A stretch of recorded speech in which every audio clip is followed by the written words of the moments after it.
Assalamu alaikum wa rahmatullah.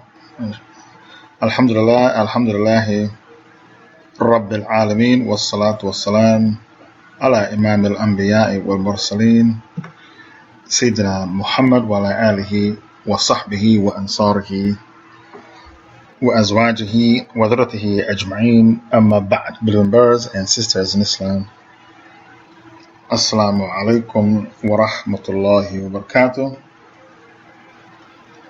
Welcome back to this, another of our sittings. As it was advertised by the admins, the topic we are about to cover is entering the lizard hole. Now, what do you understand from this topic, entering the lizard hole? The Holy Prophet ﷺ said, one of the signs before the Day of Judgment is that the Muslims will imitate the kuffar in their creed, their culture, culture and character. So the Holy Prophet ﷺ was with his companions, and he said, you shall follow those who came before you, inch by inch, step by step, to the extent where if they should enter inside a lizard hole, you'll enter into it after them. They said, is it the Jews and the Christians, O Messenger of Allah? He said, who else if it's not them? Who else if it's not them? So this is one of the signs before the Day of Judgment, that the Muslims will imitate the kuffar in their creed, culture and character.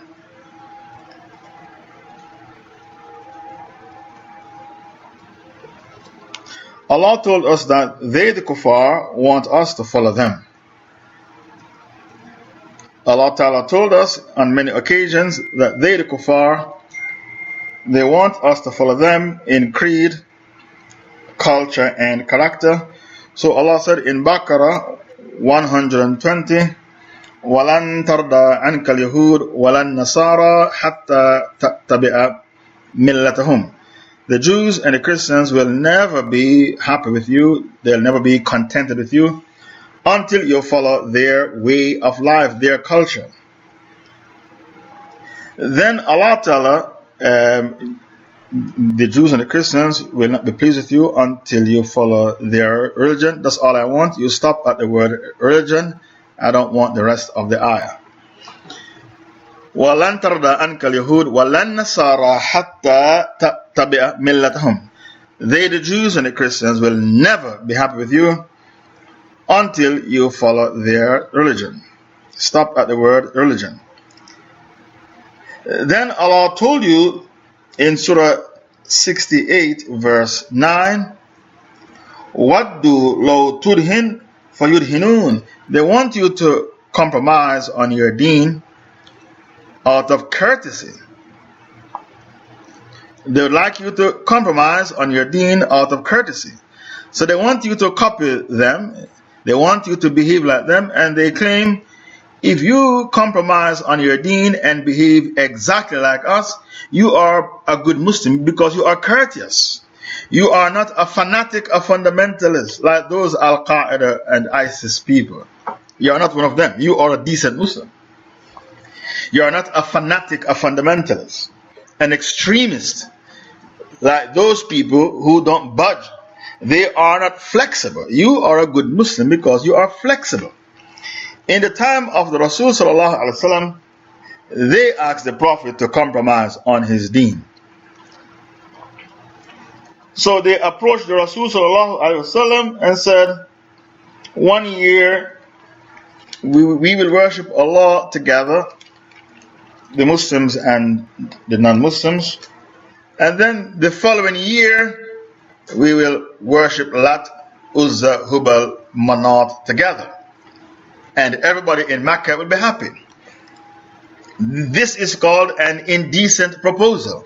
They made an indecent proposal to the Rasul sallallahu alayhi wasallam. Then Allah revealed Surah 109. قل يا أيها الكافرون لا أعبد ما تعبدون ولا أنتم عابدون ما أعبد ولا أنا عابد ما عبدتم ولا أنتم عابدون ما أعبد لكم دينكم ولي دين. Say to the kuffar, O Muhammad, O you disbelievers in Allah and His Messenger, His books, and the day of judgment, disbelievers in Qadr, I worship not that which you worship, nor will you worship that which I worship, and I shall not worship that which you are worshipping, nor will you worship that which I am worshipping. To you, your religion, and to me, my religion. Lakum dinukum waliyadin. Now, this surah is a declaration of war because it says, I shall not worship. I worship not that which you worship. I shall not worship that which you are worshipping. This is the future tense. So, what this surah is saying between us and you is a never ending battle. This surah is a declaration of war. Because I shall not worship in the future, I shall not worship your false deity. It means that we're going to fight. We have to declare a jihad on you because I shall not worship your idols. This surah is a declaration of war, and because of that, Mecca was conquered. And because of that, the battle of Badr was fought. The battle of Uhud was fought. The battle of the ditch was fought. And after that, Mecca was conquered. This surah is a declaration of war. Because I shall not worship what you are worshipping, between us and you will be the sword, a jihad. Because we will never compromise and worship your false deities. Imitating the kuffar. The kuffar would like you to imitate them. Do you know why? When you imitate a person, that is the ultimate flattery. You know, when you flatter someone and tell them, oh, you are very intelligent, oh, you are so beautiful, it's called flattery. The ultimate flattery is when you imitate a person. And when a person is suffering from superiority complex, he wants you to imitate him in his culture. He wants you to go to the pub and drink with him. He wants you to eat pork. He wants you to dabble in sodomy. If you don't believe in sodomy, you are not open-minded, you are not civilized, you are not flexible, you are homophobic. Imitate, imitate, imitate, imitate. I was in the African country of Benin. They speak French. A West African country. I went to Nigeria. They speak English. I went to Botswana. They speak Portuguese. Oh, the Billah. Some Africans speak French, some speak English, some speak Portuguese. An African speaking Portuguese? Well, Botswana was colonized by the Portuguese. That's why they speak Portuguese. When I turn on the TV, all I hear them Portuguese, Portuguese. They are reading the news in Portuguese, an African country. Well, when they colonize you, they want you to imitate them. Because when a person is suffering from a superiority complex, he would like you to imitate him. And Allah Ta'ala told you not to take them for friends. Surah 3, 118. Because they won't hesitate to destroy you. Don't take these kuffar for friends. And Allah said, Bitana, bosom friends. Because they won't hesitate to destroy you. Already hatred and enmity gush from their mouths. They spew venom from their mouths. But what they keep behind for you in their hearts is greater still. Surah 3, 118. O you believe, take not bitana, advisors and consultants and protectors, helpers and friends from people outside your religion,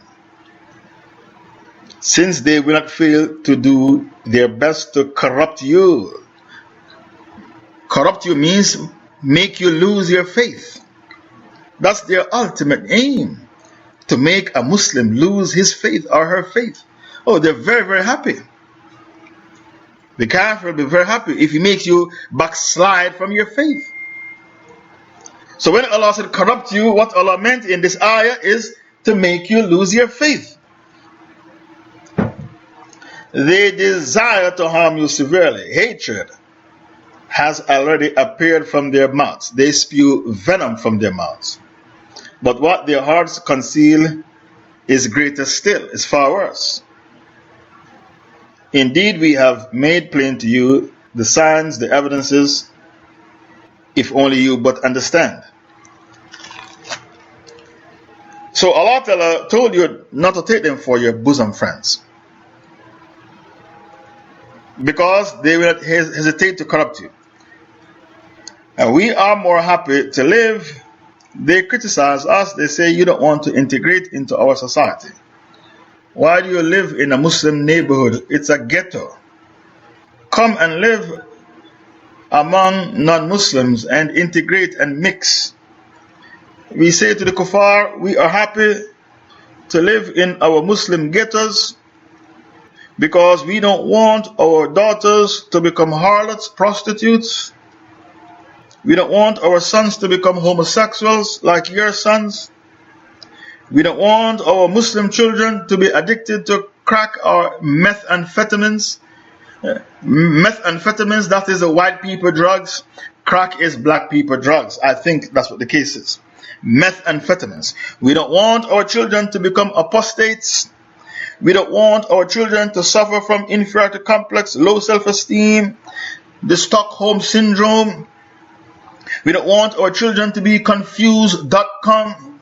They are not sure what is their identity. Are they American first or Muslim first? Am I American? Am I British first or am I Muslim first? What am I? Are you confused.com? We don't want that. So we are happy to live in our Muslim ghettos and die as Muslims. It's better to live in a ghetto in the dunya in order to inherit the paradise in the akhirah. What is the point in living in the most posh neighborhoods in the dunya only to inherit the hellfire in the hereafter? We don't want that. So we are happy to live in our Muslim neighborhoods that you call ghettos in your parliament and criticize us. You need to integrate. Look at the Sikhs. They come to the pub and drink with us. Look at the Hindus. They come to the pub and drink with us. Look at the Jews, look at the Christians, all of them, they go to the pub. Why you, the Muslims, why you have to be different? Why can't you integrate like everybody else? Well, even when Allah said, Lakum dinukum waliyadin, you to your way and me to my way, that ayah is abrogated. Lakum dinukum waliyadin, you to your way and me to my way, was revealed in Mecca, when the Muslims were weak and they didn't have an army.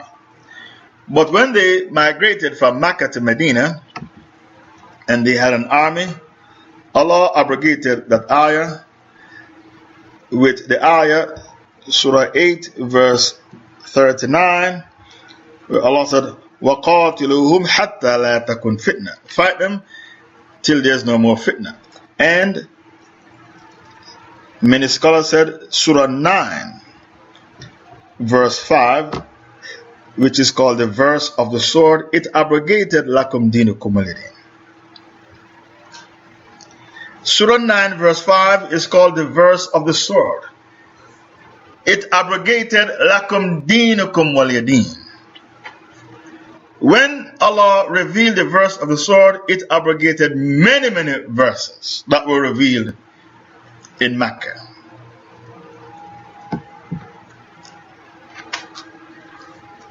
So the verse of the sword has abrogated many verses, even the verse, let there be no compulsion in religion. That verse is abrogated. you can force a kafir to take his shahada.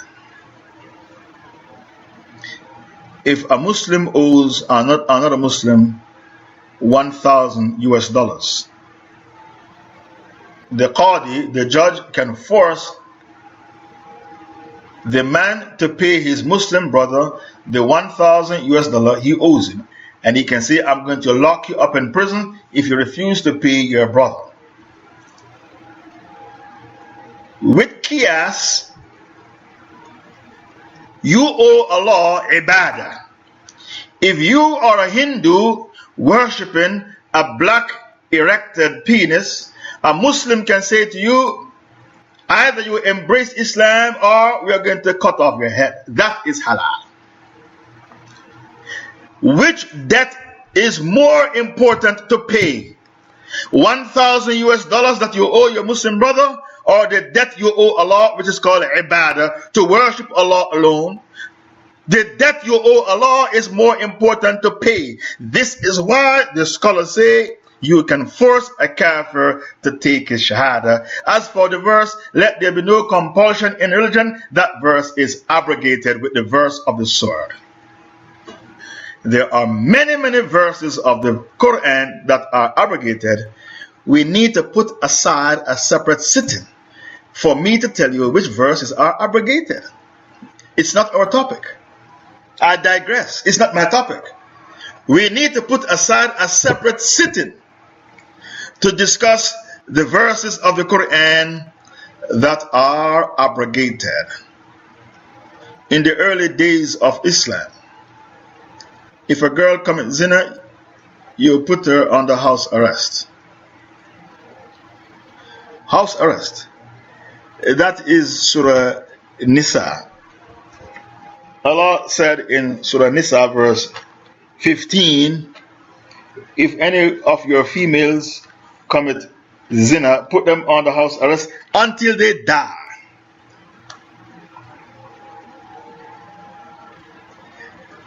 But that verse is abrogated. The new ruling is to give them 100 lashes.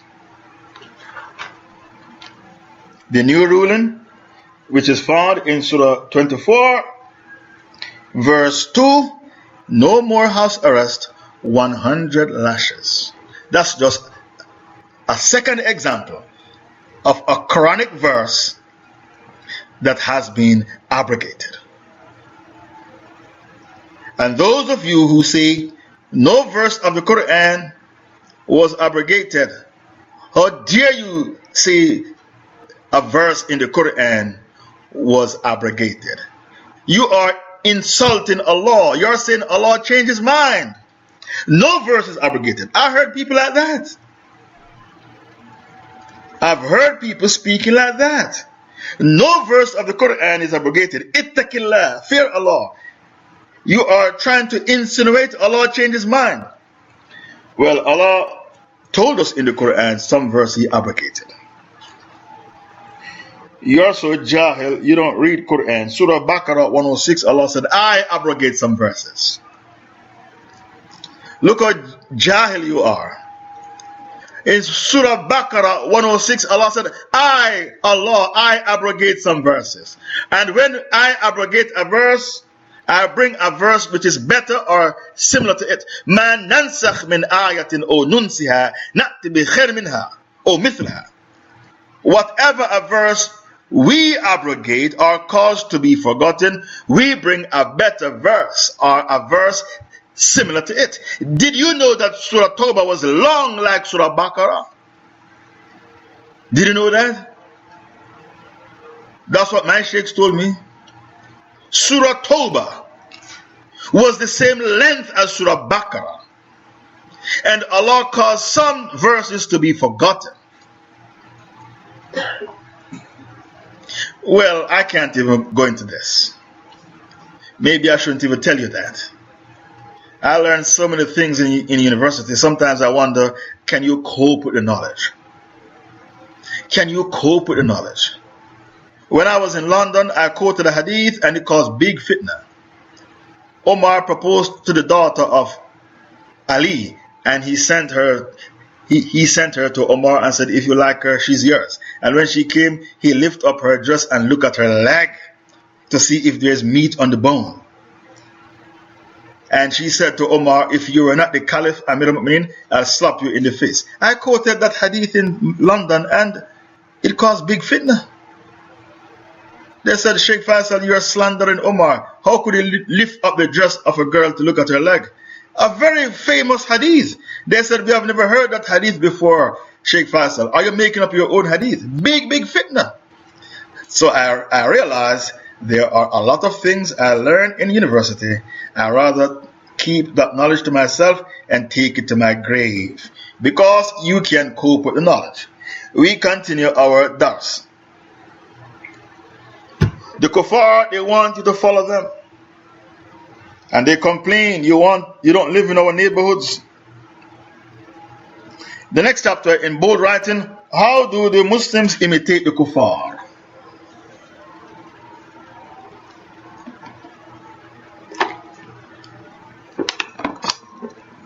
How do the Muslims imitate the kuffar? Number one, sometimes you give your kids the kafir names. And can you imagine you call your son Damien? I hope no Muslim is so jahil to call his son Damien, because it means the devil. Or Diana. Isn't Diana some Greek goddess? And Nike is the god of victory.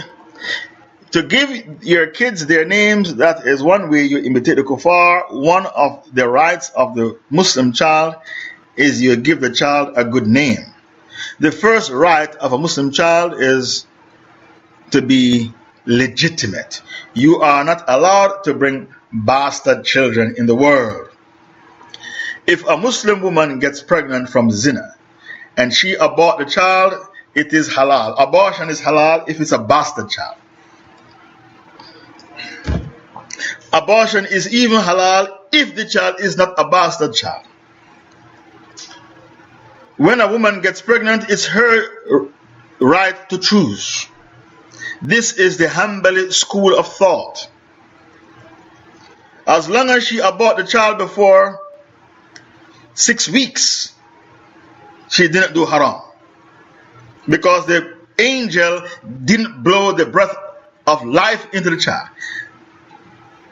We say to you, what if a Muslim woman should get raped by a kafir? Do you expect her to give birth to that child? Are you crazy? Are you for real?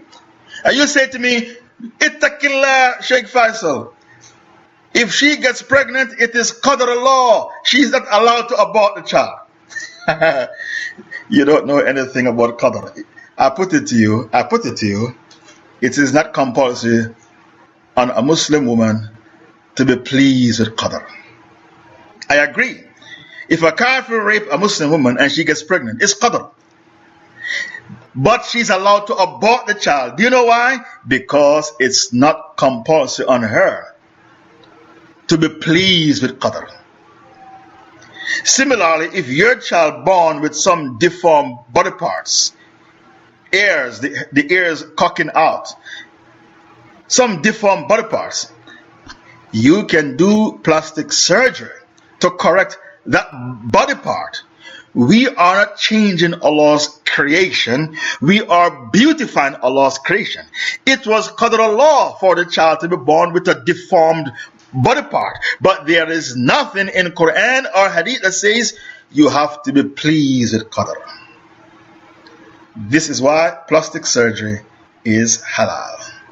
And abortion is halal. Because you don't have to be pleased with qadr. How can the child go to school with a deformed body part to be bullied in school? Don't you know people get bullied in school? Because they look different from the other kids? I continue my dars because I digress again. I went into the issue of plastic surgery, abortion, which is called contemporary Islamic jurisprudence. I digress another time. The second reason why, the second way we imitate the kuffar, we adopt their ideologies. Number two, We adopt their ideologies. I give you an example. In the 1970s, communism was in its heydays. In the 1970s, communism was in its heydays. Millions of Muslims adopted the communist ideology. Muslims in Afghanistan, Uzbekistan, Turkmenistan, Azerbaijan, Romania, Bulgaria, Czechoslovakia, Yugoslavia, Albania, especially Albania, Kosovo, A'udhu Billah. Millions of Muslims adopted the communist ideology. Do you know why? Because the sheikhs in their community did not tell them to reject the Taghut. Taghut means false deities, and Taghut means false ideologies and false religions.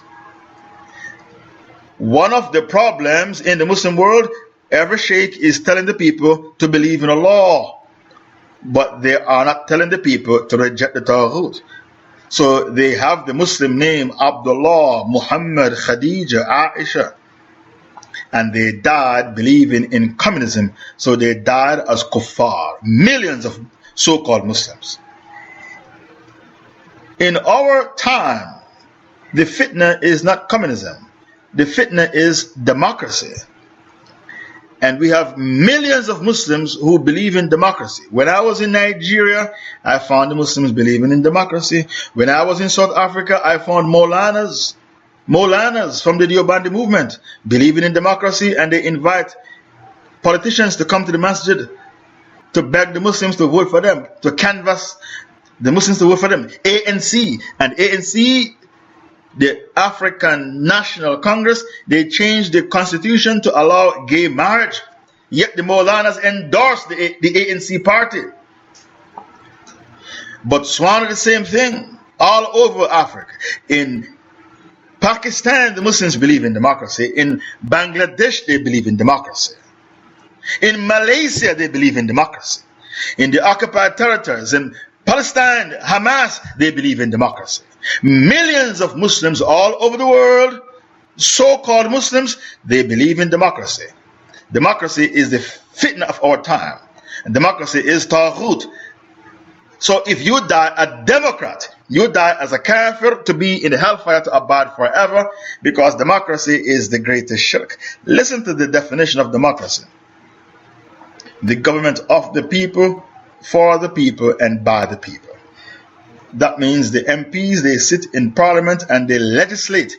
And Allah Ta'ala is the only legislator. Because Allah said in Surah 18, verse 26, وَلَا يُشْرِكْ فِي حُكْمِهِ أَحَدًا. And He, Allah, doesn't allow anyone to share with Him in His rule.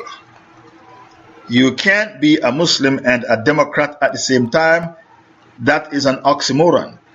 Democracy is a religion, and a Muslim is not allowed to follow any religion except Al-Islam. Listen to my Arabic. وَلَا يُشْرِكْ فِي حُكْمِهِ أَحَدًا.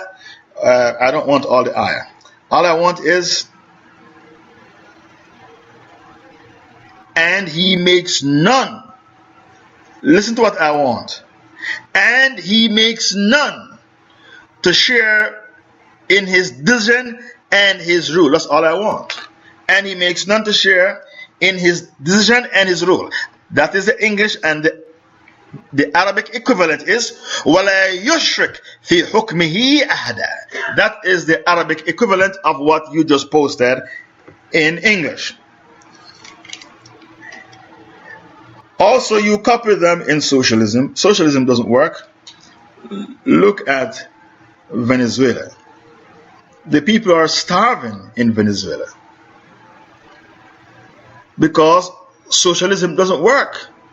I have friends in Trinidad who come to this room. You know what they told me?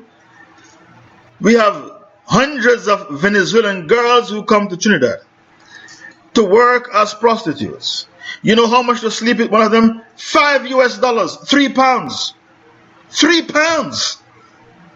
They run away from Venezuela to go to Trinidad to work as prostitutes because they are starving in their country. 3 days ago, Donald Trump said, I may invade Venezuela. Trump, the USA president, said what? I may take military action against Venezuela to end the suffering of the people there. Socialism doesn't work. Communism doesn't work. Democracy doesn't work as well. Socialism doesn't work. I was in Nigeria and I was traveling through the countryside and I saw hundreds of homes burnt down. I said to the people, I was in a car, I said to the people, what's going on? They said, oh, Shaykh Faisal, they had a democratic election and they disputed the result of the ballot. 2 days ago, they had an election in Kenya and they disputed the ballot and said it's rigged. I don't accept the result, it's rigged. In Pakistan, the same thing, it's rigged. Bangladesh, it's rigged. Everywhere, it's rigged. In America, which is called the cradle of democracy, they had an election. Al Gore won the election. They said it rigged against him. Then they had a second election. Hillary Clinton won the popular vote. They said it rigged against her. So in America, which is the cradle of democracy, you can't have a free and fair election. What makes you think democracy works? It doesn't work. The same way socialism failed in Venezuela, it's the same way democracy has failed many, many people. Democratic countries are the most violent countries in the world. I put it to you, if you do a research, the top 10 countries for murder, the top 10 countries for crimes against humanity, it will be top 10 democratic countries. I can challenge you to that. There is no democracy in Saudi Arabia. And I didn't see people eating from the garbage when I was there for 8 years. They have offices. If you're poor, you go and you write a letter and submit the letter, and then they give you zakah. When I was in university, I had a car. If my car needs a tire, the university buy it for me. If my car needs light bulbs, even one light bulb, the university buy it for me. If my car needs wiper blades, they buy it for me. A car. I didn't see people eating from the garbage can, the trash can in Saudi Arabia. I saw people eating from the garbage can in democratic countries. Democracy doesn't work. What works is the Islamic system of zakah and sharia. We continue. The other way you imitate the kuffar is to copy their racism and their nationalism. And nationalism is worse. You found the countries, thank you. Highest crime rates. Number 1 is the USA. When they said number 1 is the USA, what they mean is the worst country in the world for crime is the USA. And when they have the Netherlands as number 10, it means they are the bottom of the ladder where crime is concerned. Most crimes are in the USA, then Germany, then France, then Russia, then Italy, then Canada, then Chile, Poland, Spain, and the Netherlands. All these countries are called democracies, Western style democracies. So I did not lie. When I said to you, if you do a research, the top 10 countries for crime, it will be 10 democracies. So to be racist like the kuffar, you are living in Adh Dhahabi and they use their TV to portray white beauty as beauty and black beauty as ugly. White beauty is beauty, black beauty is ugly. You were brainwashed like that. So for you to become a racist like these kuffar, it means you are imitating the kuffar with their racism and discriminating against people. The Rasul said, Inna Allah jamilun yuhibbul jamal. Allah is beautiful and Allah loves beauty. Therefore, the white skin is beautiful. The black skin is beautiful. If the black skin wasn't beautiful, why they had Naomi Campbell earning millions as what they call the catwalk model? Naomi Campbell, a Jamaican woman born in the UK. Why they have her as a catwalk model? The white skin is beautiful. The black skin is beautiful. The yellow skin of the Chinese and the Japanese, that's beautiful. The Indian skin, which is brown, that's also beautiful. The red Indians of America with their red skin, that is also beautiful. The man who's a half caste, the half caste woman, half white, half black, that is also beautiful. Every skin is beautiful. And for you to say the white skin is beautiful, but the Chinese skin, which is yellow, is ugly, you are being a racist, and you are saying Allah's creation is ugly, even though the Prophet said, Inna Allah Jamilun Yuhibbul Jamal, Allah is beautiful and Allah loves beauty. Therefore, every single skin color on the face of the earth is beautiful in the eyes of Allah. Allah has eyes? Allah has eyes. The Hanbalis said Allah has eyes. The Hanbalis believe Allah has two eyes. So what's their evidence? Their evidence is the Prophet said every prophet warned his people about the Dajjal. I'm going to tell you something about the Dajjal. No prophet told their people. The Dajjal is blind in the right eye, and your Lord doesn't have one eye.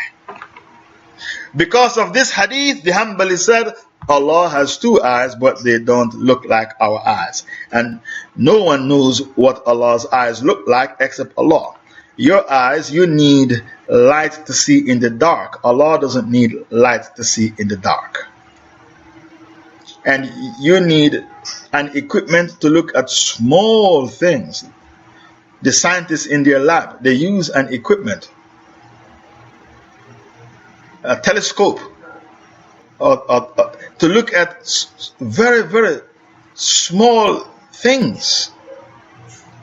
Allah doesn't need equipment to look at small things like cells and bacteria and virus. So your eyes are not like the eyes of Allah. The other way you imitate the kuffar, you attend their festivals. You attend their festivals. That's number 3. You attend their festivals. For example, you attend their Christmas parties and dance with Christian girls. You know how many Muslims get caught up with that? Because if you're working in an office as an accountant and they have a Christmas party, if you don't go to the party and dance with their girls and drink wine, they will say you are antisocial. So you are under pressure. You are under pressure to go to their Christmas parties. If you don't do that, you will never get promoted in the office. You, the Muslim, you train many kuffar who come into the office. You train them on the job. And they get promoted and you get stuck with one salary and one status. Can't get any promotion. Because you're antisocial. You didn't go to their Christmas parties and dance with their girls and drink alcohol and cut the cake with them. You did not do that.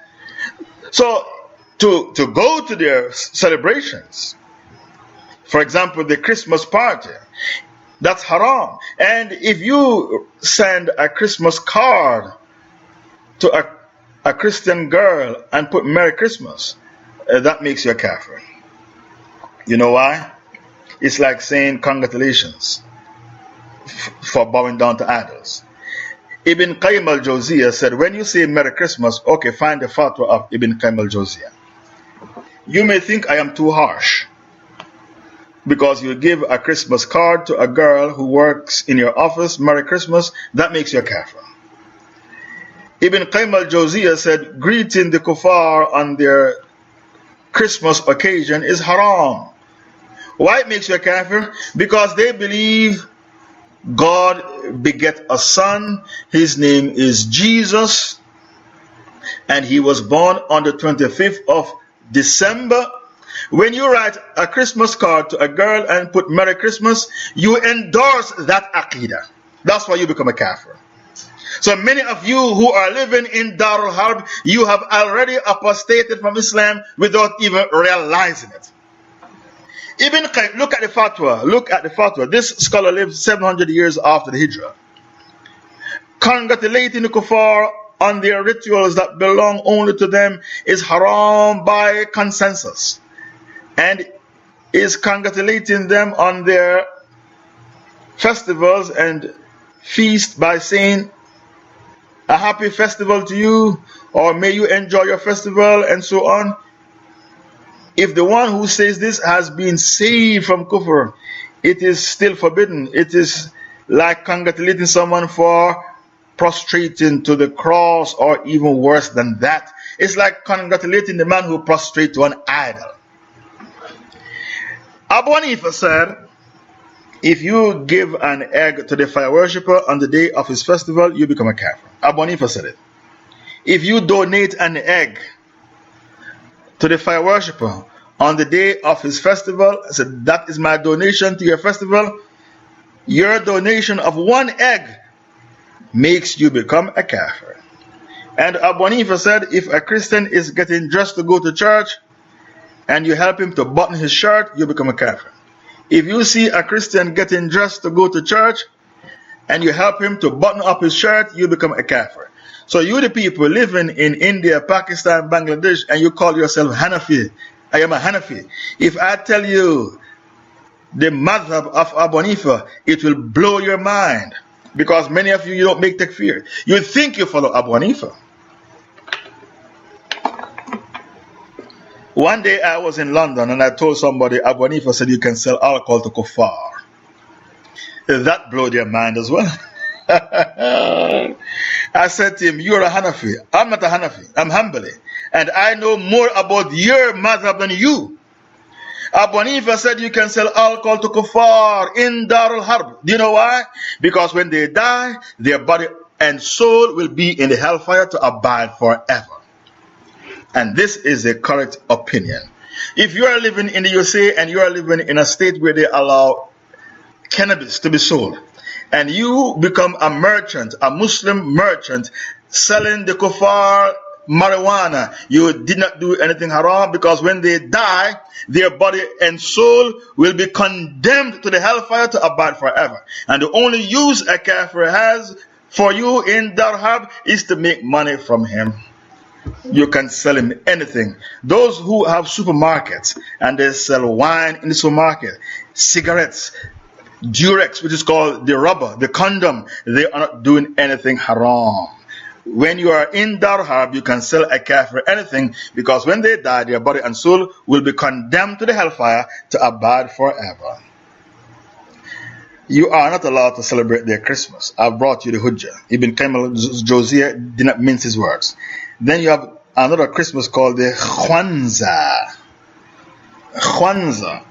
I don't think Kwanzaa. I don't think white people know about this. Kwanzaa. I don't think white people know about Kwanzaa. Some black people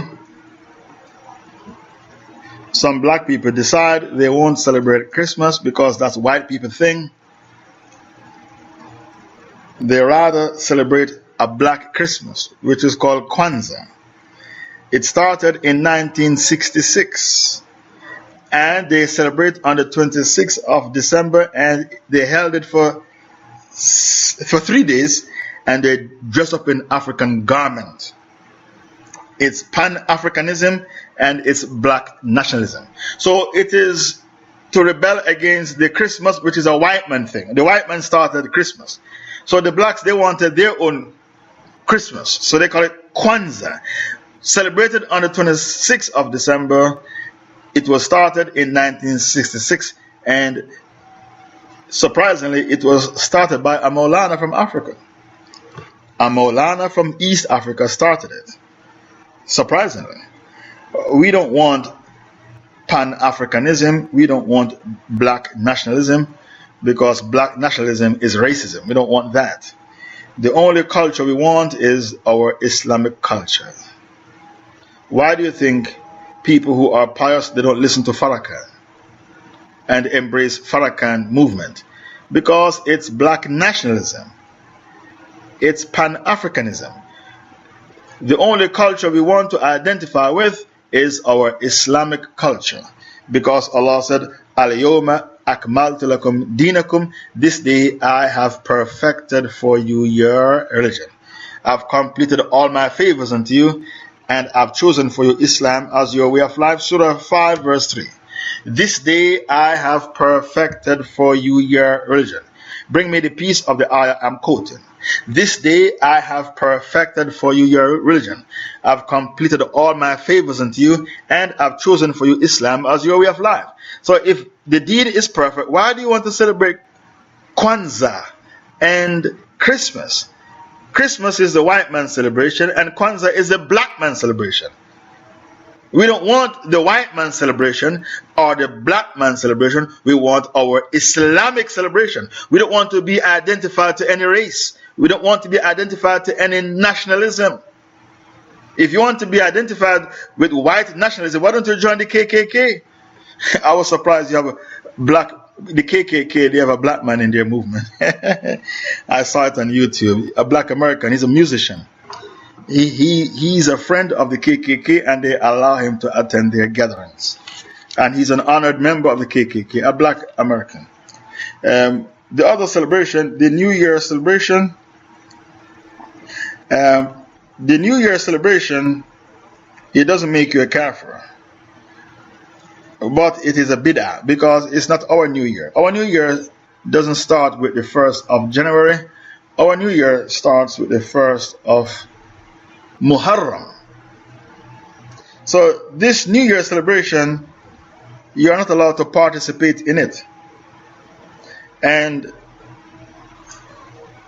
it was started by the Gregorian Pope Gregory. Pope Gregory, he said January will be the first month of the year.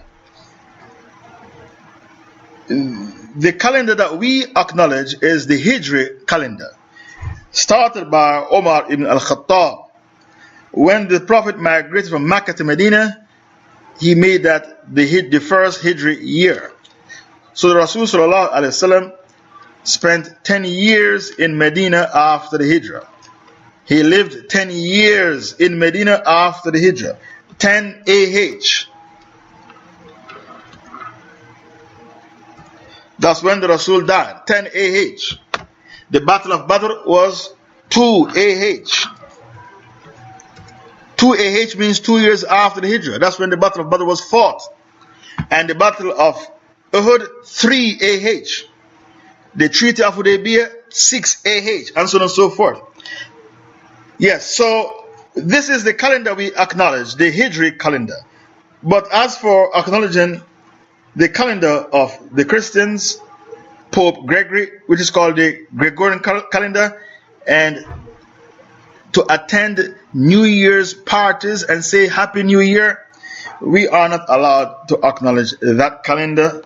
We only live by that calendar out of necessity, because we are living in Dar al-Harb. But if you were living in an Islamic state, the calendar that you live your life by would have been the Hijri calendar, which is Muharram, Safar, Rabi al-Awwal, Rabi al-Thani, Jamad al-Ula, Jamad al-Thani, so on and so forth until the end, which is Dhul Qa'dah and Dhul Hijjah. Why we follow the calendar which was established by Omar? Because the Prophet said, follow my sunnah and the sunnah of the rightly guided caliphs. This is why we prefer the Hijri calendar over the Gregorian calendar. The hadith says, wa alaykum bi sunnati, follow my sunnah and the sunnah of the rightly guided caliphs. Those of you who live long, you will see a lot of controversy. Ikhtilafan kathira. Therefore, follow my sunnah and the sunnah of the rightly guided caliphs. We prefer the calendar which was established by Omar, not the calendar which was established by a kafir, a Catholic called Pope Gregory.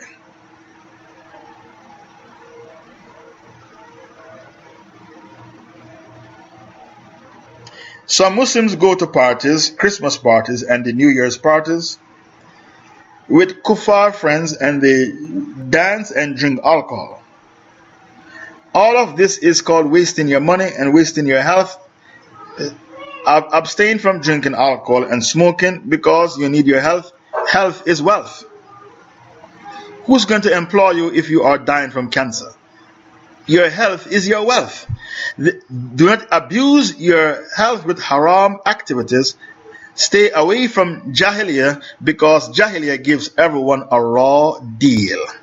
Some people come out of Jahiliyyah with herpes and there's no cure for herpes. Some people come out of Jahiliyyah with lung cancer because of smoking. Some people come out of Jahiliyyah with the AIDS virus. Some people come out of Jahiliyyah with schizophrenia, ADHD, attention deficit hyperactive disorder, paranoia, dilemma, obsessive compulsive disorder, all types of mental disorders, which I can go into right now. It's not my topic. I could tell you at least 50 mental disorders. I can't go into that right now. It's not my topic. Jahiliyyah gives everyone a raw deal. Either you are mentally ill, psychologically ill, spiritually ill, or physically ill. So stay away from Jahiliyyah. Now, the other celebration that people indulge in, to say to someone Happy New Year, it's not shirk. It doesn't make you a kafir.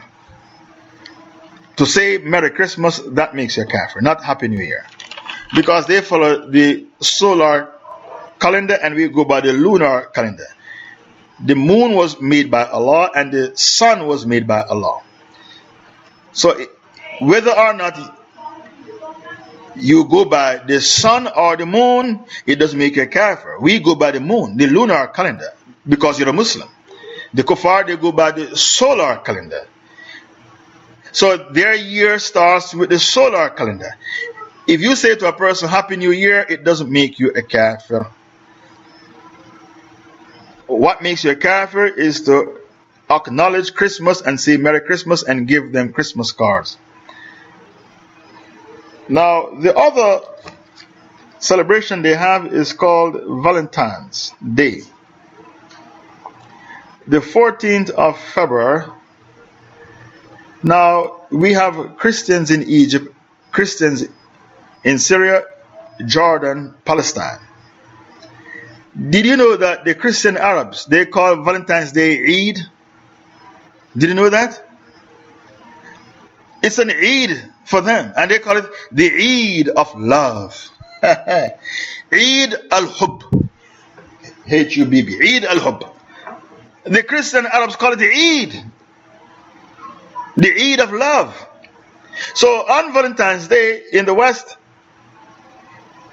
people send Valentine cards to somebody they are physically attracted to, sexually attracted to.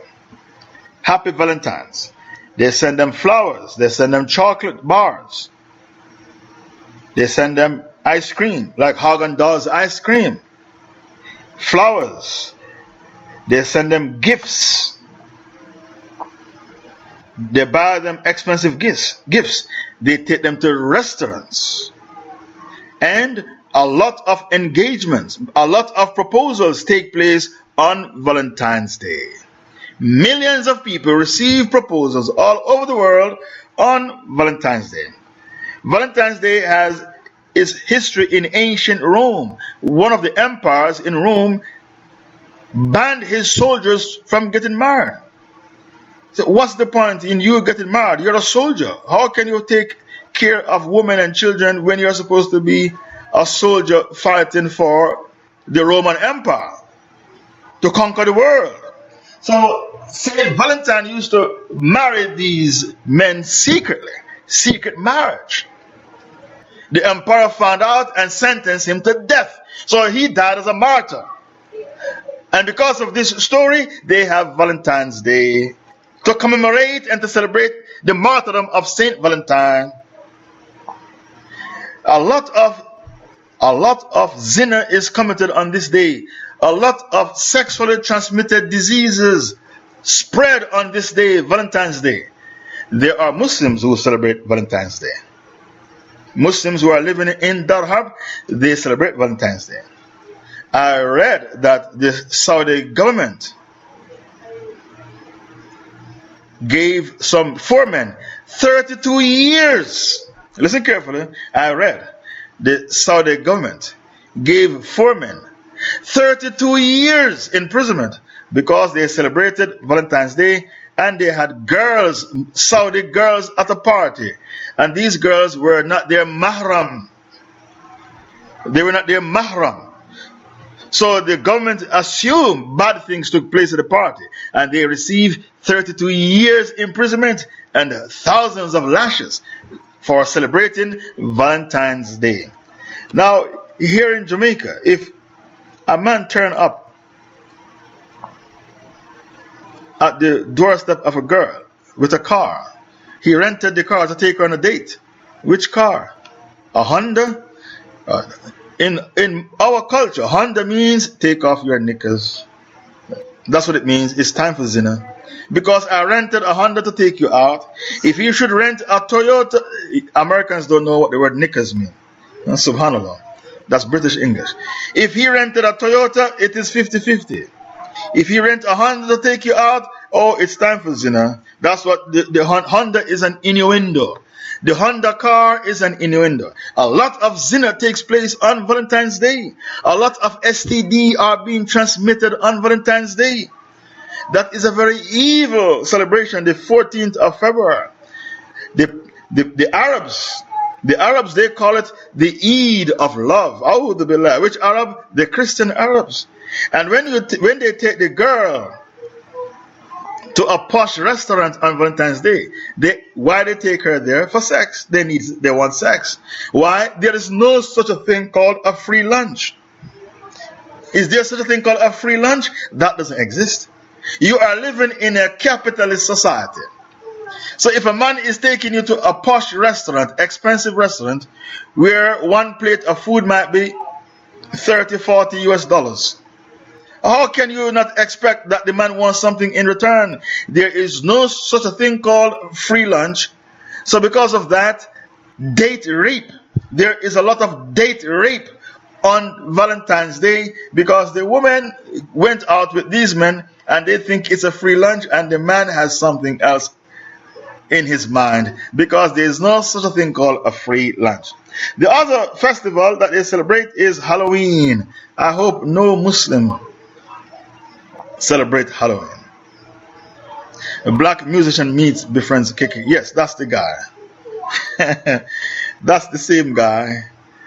You did not know that you have black people in the KKK movement, did you? I know because I pay attention. He even have their robes. This black man, he even wear their robes.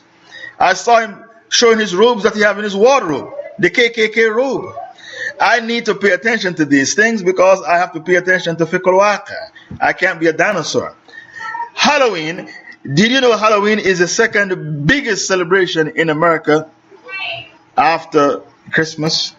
According to my research, Halloween is October 31.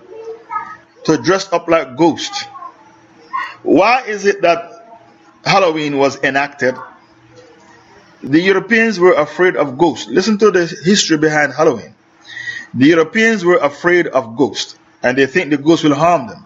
So they think if they ingratiate themselves with the ghost,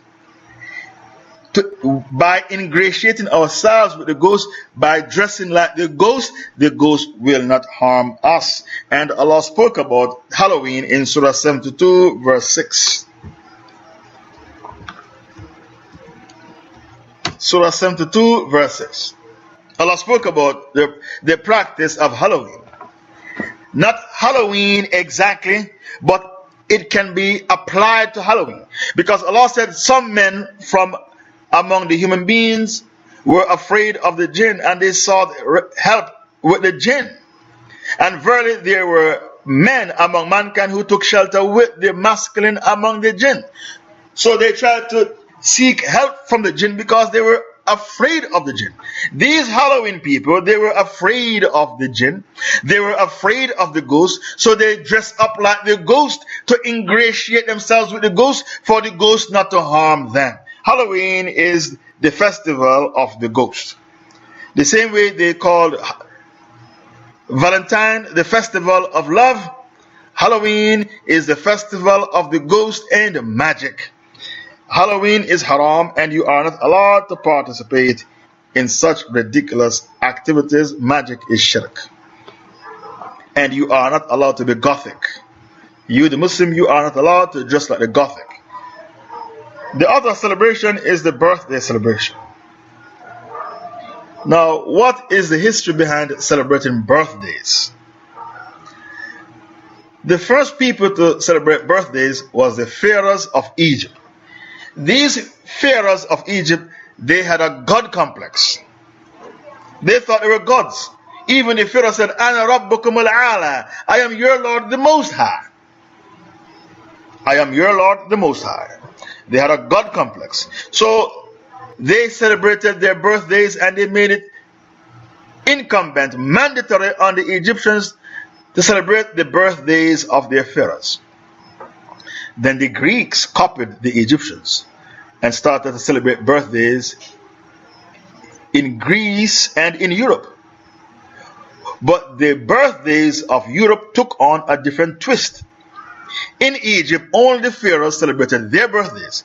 But when this practice came to Europe, everyone celebrated birthdays. It started off with men only celebrating their birthdays until they allow women to celebrate their birthdays, until they allow children to celebrate their birthdays. The origin of birthdays is not a good origin. The reason why you need to abstain from these celebrations like Christmas, New Year's, Valentine's, birthdays, you're going to be poor. You have to buy gifts for people on Christmas Day.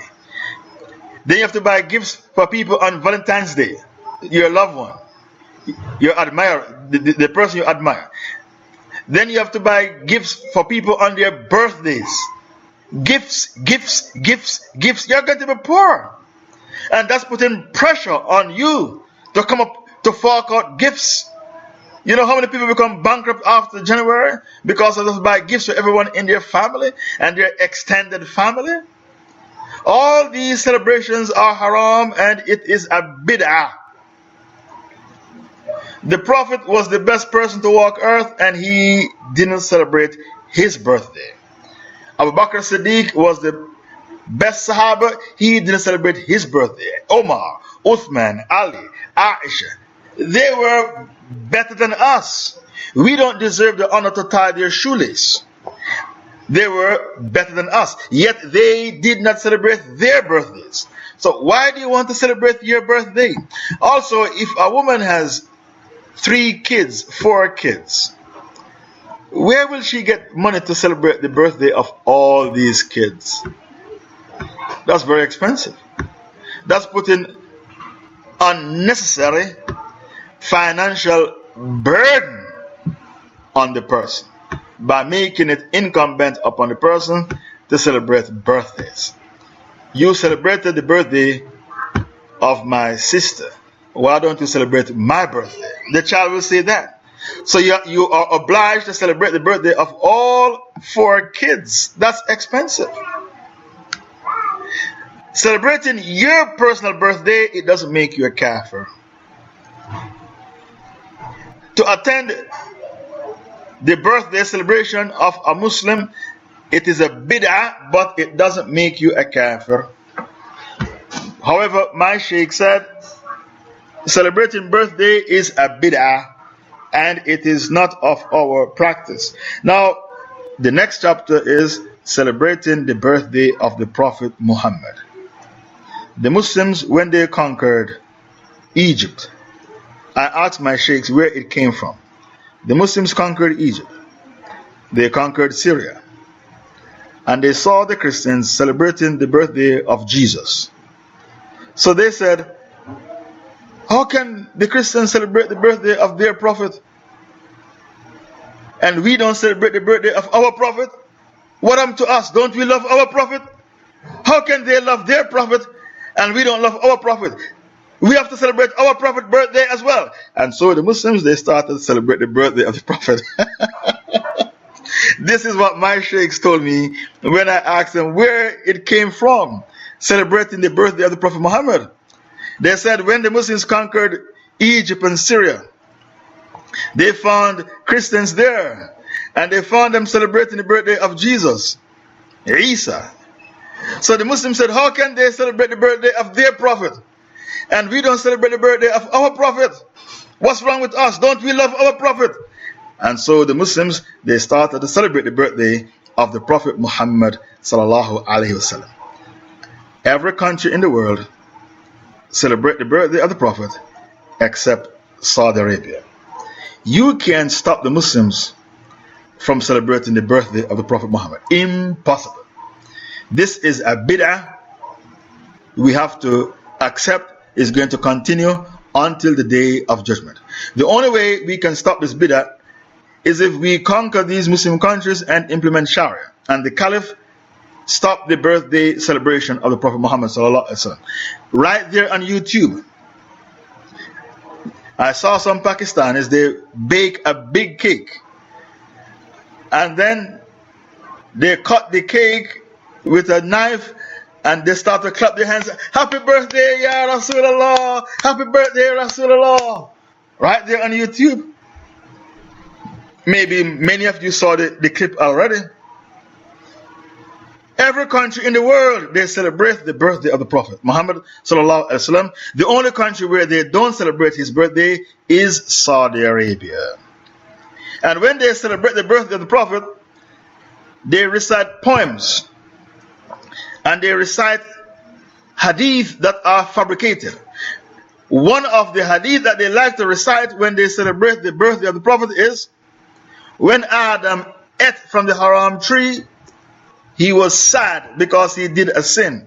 He looked up on the arsh of Allah, and he saw on the arsh of Allah, La ilaha illallah, Muhammadun Rasulullah. There is no God but Allah, and Muhammad is messenger. So Adam said to Allah, who is Muhammad? And Allah said, why did you ask? He said, I saw his name beside your name. Who is Muhammad? So Allah said to Adam, that is my last prophet and my best prophet. If you call upon me in the name of Muhammad, I will forgive you of your sin of eating from the haram tree. So Adam sought forgiveness from Allah in the name of Muhammad. Then Allah forgave Adam of his sin. And Allah said to Adam, if it wasn't for Muhammad, I wouldn't have created the heavens and the earth. I created the heavens and the earth for the sake of Muhammad. If it wasn't for Muhammad, I wouldn't even create you, Adam. Everything that is in the heavens and the earth, I created that for the sake of Muhammad sallallahu alaihi wasallam. When they celebrate the birthday of the Prophet, they always quote this hadith, and the hadith is fabricated. It's found in the Mustadrak of Al-Hakim. Al-Hakim was a great hadith scholar, and his book is not in English. One day I was in the university library reading Al-Hakim, the Mustadrak, and a Shaykh said, Faisal, what are you reading? I said, I'm reading the Mustadrak of Al-Hakim. The Shaykh said, be careful, because that book has 50 fabricated hadith.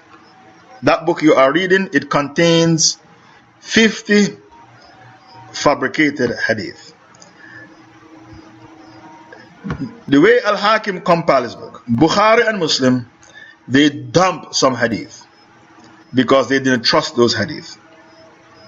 Al-Hakim, he came after Bukhari and Muslim, and all the hadiths they dumped in the trash can, he took them out of the garbage can and put them in a book and called his book the Mustadrak.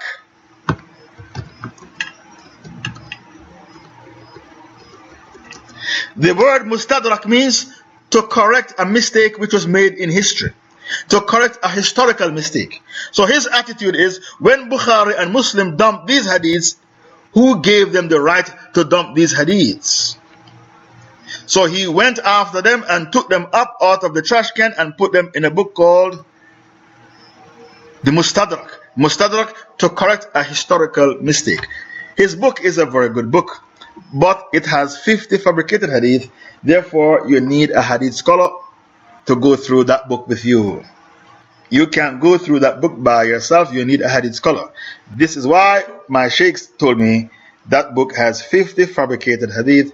So be careful. If you find any hadith that you see which is shady, come to us to confirm if the hadith is shady. Because when he quoted all these hadiths in his book, Al-Hakim did not say which hadith is weak, which hadith is strong, which hadith is fabricated. He quoted the hadiths in his book and he kept quiet about every single hadith. Now, why is it that to celebrate the birthday of the Prophet is wrong? Because of the hadith, he who introduces something into this matter of ours which is not of it shall have it rejected. Man ahdatha fi amrina hadha ma laysa minhu fahuwa rad. Any man who introduces something into this matter of ours which is not of it shall have it rejected. Then Allah Ta'ala said in Surah 42 verse 21, Am lahum shuraka. Do they have partners who legislated for them a deen that Allah Ta'ala did not reveal? Surah 42 verse 21. The scholars use this ayah to say it is wrong to celebrate the birthday of the Prophet. Have they partners with Allah who have instituted for them a religion which Allah has not allowed? So this celebrating the birthday of the Prophet is something Allah did not allow. And Khatam is another example. Khatam means death anniversary. So if your mother should die the 5th of January or the 5th of Shawwal, every year the 5th of Shawwal you gather people in the house, you read Quran, you give them food to eat, and you say this is the death anniversary of my mother. It's called Khatam. That is also bid'ah, and the evidence for that is, or have they partners with Allah who have instituted for them a religion which Allah has not allowed? This ayah is used to uproot every bid'ah that the people are trying to add to this beautiful religion of ours. Also, Allah said, Al-Yawma akmaltu lakum dinakum. This day I have perfected for you your religion. I have completed all my favors unto you, and I have chosen for you Islam as your way of life. This day I have perfected for you your religion. Surah 5 verse 3. So why do you want to add to the religion by celebrating the birthday of the Rasul Sallallahu Alaihi Wasallam? This is imitating the Christians, like my sheikhs taught me in Saudi Arabia. You got jealous when you saw them celebrating Christmas, and because you got jealous and envious, you start to celebrate the birthday of the Prophet. Your situation is pathetic. Also, when you celebrate all these fake anniversaries and festivals, it is called unnecessary spending. You are wasting your money, and Allah said the wasters are the brothers of the shaitan. All these celebrations, you are wasting your money, and Allah said, verily, the wasters are the brothers of the shaitan. Innal mubadhirin kana ikhwana shayateen. I think this is Surah 17 verse 27. I hope it's the right ayah. 17:27. Verily, the wasters are the brothers of the shaitan. So all these celebrations, Christmas, New Year's, Valentine's, birthday celebrations, you are wasting your money, and therefore you become a brother of the shaitan. It's not our Islamic culture to celebrate birthdays. Some women have 5 kids. How can you expect to celebrate the birthday of all 5 kids? That's unnecessary spending. You are putting a burden. If you have a birthday party and you invite friends, you are putting a burden on them to come to your birthday party. Maybe they are busy with their own lives. You are putting a pressure on them. Don't forget, the Prophet said a Muslim has 6 rights over another Muslim. 6 rights. When he gives you salam, you answer. When he has a party and he invites you to the party, you should attend his party. When he sneezes and says Alhamdulillah, you say Yarhamukallah. When he asks you for advice, you advise him sincerely. That's number 3. Number 4, when he sneezes and say Alhamdulillah, you say Yarhamukallah. Number 5, when he is sick, you visit him, and when he dies, you go to his janazah. By you having a birthday party in your house and invite a Muslim to that feast, you are making it compulsory on him to come to that feast. Because that is one of the 6 rights you have over him. But how can he come to your birthday party when it is a bid'ah? If it is a walima, you get married, that's different. If it is aqiqah, your wife gave birth to a baby and you invite him to come and share in the feast, that is different. But not birthday party. You are making it compulsory on him to attend your birthday party based upon the hadith that I have just quoted.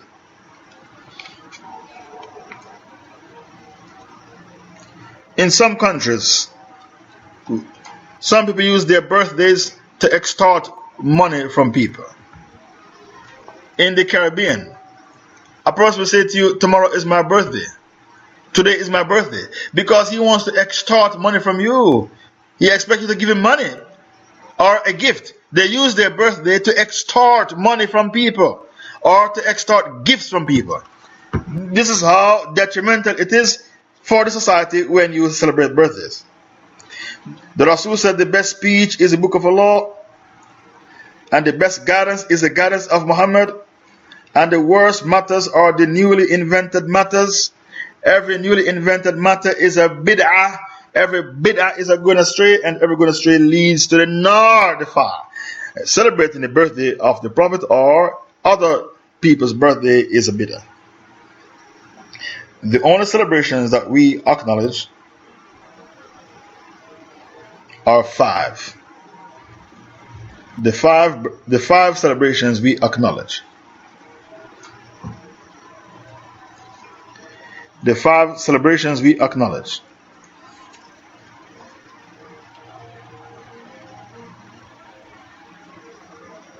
Eid al-Fitr, Eid al-Adha,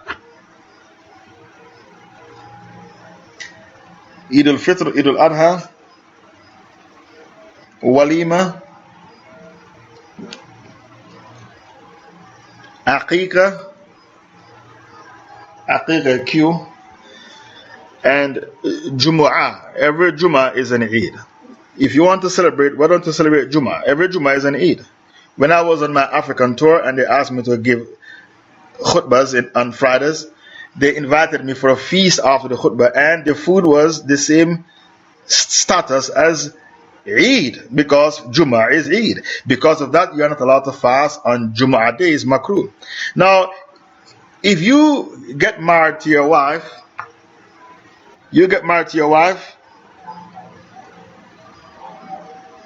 the 5th of Shawwal, because it's sunnah to marry in Shawwal. You get married to your wife the 5th of Shawwal, and then you take her to a restaurant on the 5th of Shawwal. Some scholars said that's not haram. Every year you take your wife for that anniversary, happy anniversary. You got married to her the 5th of Shawwal. Some scholars, they said that is not an issue, because it doesn't affect your deen, your iman. It doesn't affect your taqwa. It doesn't impact on your taqwa.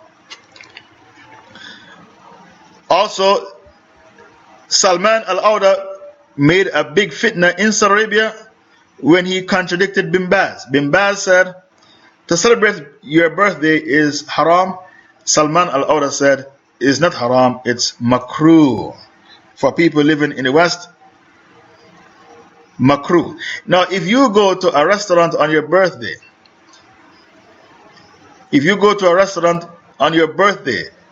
that is a lesser celebration, because that's not a party in which you cut the cake and you blow out the candles. All of that is bid'ah. If you go to a restaurant on your birthday with a loved one or 2 or 3 loved ones, that is not haram, that is makruh. That is lesser than having a big party where you invite 100, 200 people to celebrate your birthday, and you play loud music and people dance and so on and so forth. So to go to a restaurant on your birthday, some scholars, they said that is not an issue because you are thanking Allah for giving you life. You are acknowledging that Allah Ta'ala give you life. The other celebration that we don't acknowledge is Veterans Day, the 11th of November. Because World War I finished on the 11th of November 1918, the Americans celebrate the 11th of November as the Veterans Day. We don't acknowledge that day because these veterans are kuffar fighting in a kafir army. And by you acknowledging the Veterans Day, the 11th of November, you are acknowledging a kafir army. An army which is used to kill millions of Muslims all over the world. To acknowledge Veterans Day, that nullifies your shahada. Why? Because this army is a kafir army, and Allah Ta'ala made takfir on these armies in Surah Nisa 76 when Allah said, those who believe, they fight for Allah. And those who disbelieve, they fight for the Taghut. These are Taghuti armies. So you are not allowed to acknowledge the Veterans Day, which is the 11th of November. The same with the Memorial Day. The Veterans Day is for soldiers who are still alive, to celebrate the life and the sacrifice of soldiers who are still alive. The Memorial Day, which is in May, it is to commemorate and celebrate the death of the soldiers who died on the battlefield fighting for their country. So the Memorial Day is for those who are dead. The Veterans Day are for those soldiers who are still alive, but they fought a war for the sake of their country. A Muslim has to make bara from every kafir army because of Surah Nisa verse 76. Therefore, it's inappropriate to celebrate Veterans Day. The other celebration, July 4th, you are not allowed to partake in July 4th. You are not allowed to participate in July 4th. Because July 4th, black people were still slaves July 4th.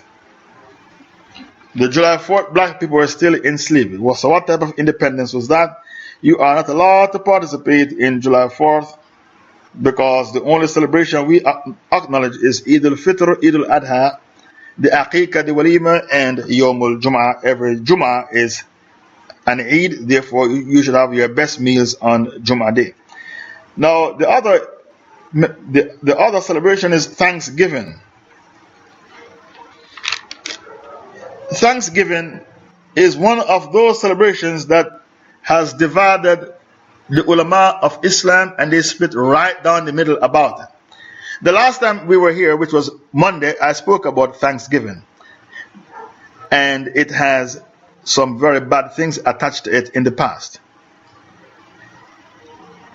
Thanksgiving, when you study Thanksgiving carefully, meticulously, it's not linked to a religion, Christianity or Judaism. These Americans, they harvest their crop and they thank the Lord. When they said the Lord, they meant God, they meant Allah, not Jesus. People like Benjamin Franklin, he didn't believe Jesus is God. Benjamin Franklin proposed to a girl and they said, what is your creed? And he wrote down his creed.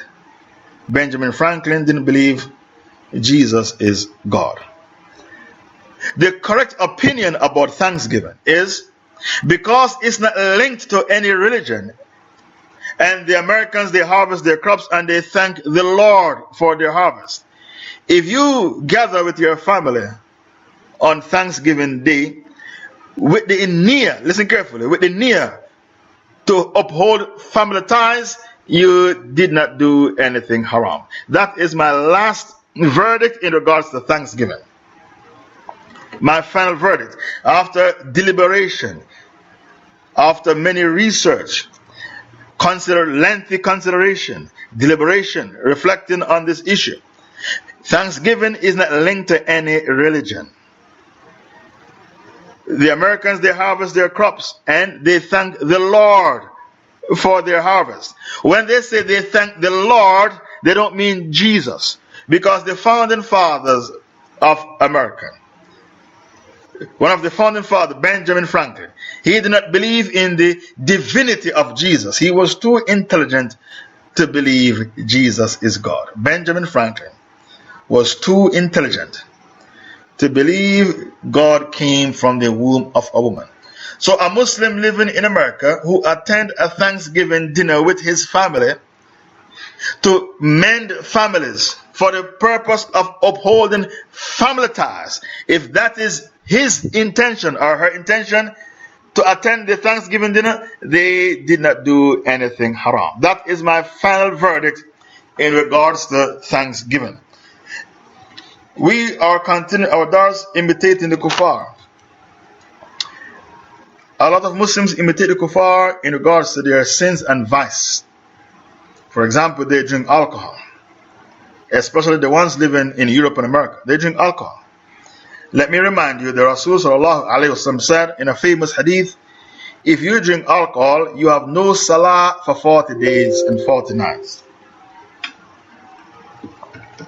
Any Muslim who drinks alcohol, he has no salah for 40 days and 40 nights. Also, they commit zina. A lot of Muslims in Europe and America, they have a wife and a side chick. A side chick means a mistress who they commit zina with behind the back of their wives. Unfortunately, there are some Muslim women who live in Europe and America who have become side chicks themselves. You have Muslim women who are side chicks. And normally they don't wear a hijab, these Muslim women. They are westernized, they don't wear hijab. So not only Muslim men have side chicks, Muslim women who have volunteered to become side chicks of a married man in Dar al-Harb. And Allah said, وَلَا تَقْرَبُ zina, Surah 17, verse 32. And don't come near to zina. One day a man said to the Prophet, O Messenger of Allah, allow me to commit zina. O Messenger of Allah, allow me to commit zina. This man was addicted to zina. The Sahabas were very angry with his request. Some of them wanted to beat him. Some of them wanted to kill him. The Prophet said, come and sit next to me. The Prophet said, would you like men to commit zina with your mother? He said, no. Your daughter? No. Your sister? No. Your aunt? No. No, not at all. Not at all.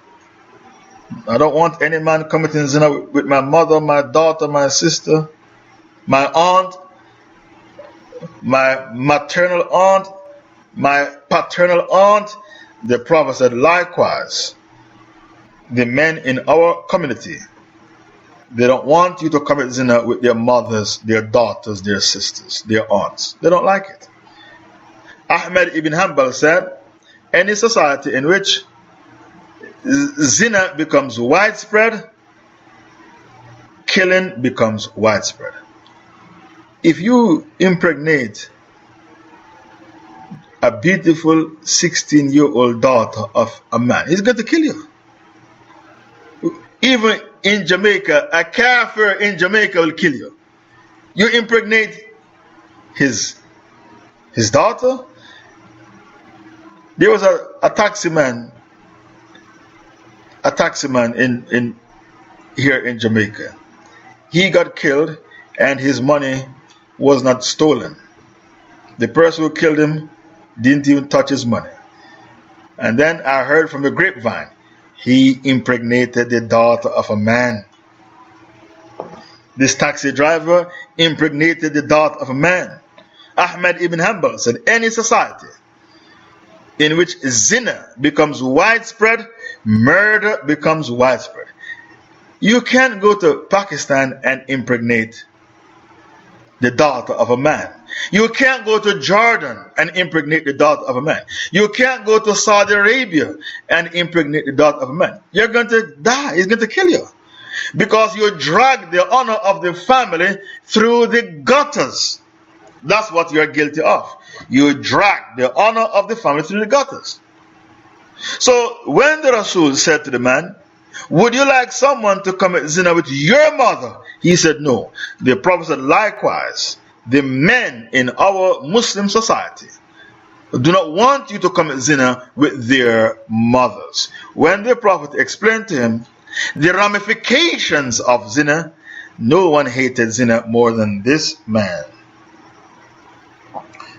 Another way we imitate the kuffar in their vices, Muslims go to nightclubs.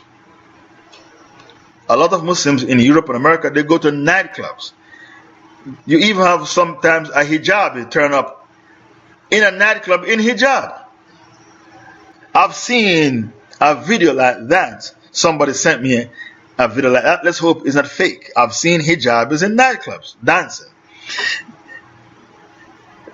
You can't go to a nightclub and when we ask you why you went to a nightclub, you say, oh, when I was there, I only drank Pepsi. Still, it's haram to go to a nightclub, even if you went there to drink Pepsi. Because of the hadith, any man who believes in Allah and the last day should not sit at a gathering where alcohol is served. Another way we imitate the kuffar, some of us, we take drugs. We take drugs. And Allah Ta'ala said, you are not allowed to come near to any form of intoxicant and gambling. So, Ma'idah 90 to 91. Ma'idah 90 to 91. So when Allah said, stay away from khamr, intoxicants, Allah meant wine, crack cocaine, speed, ecstasy, marijuana, opium, every single kind of intoxicant and gambling you need to abstain from.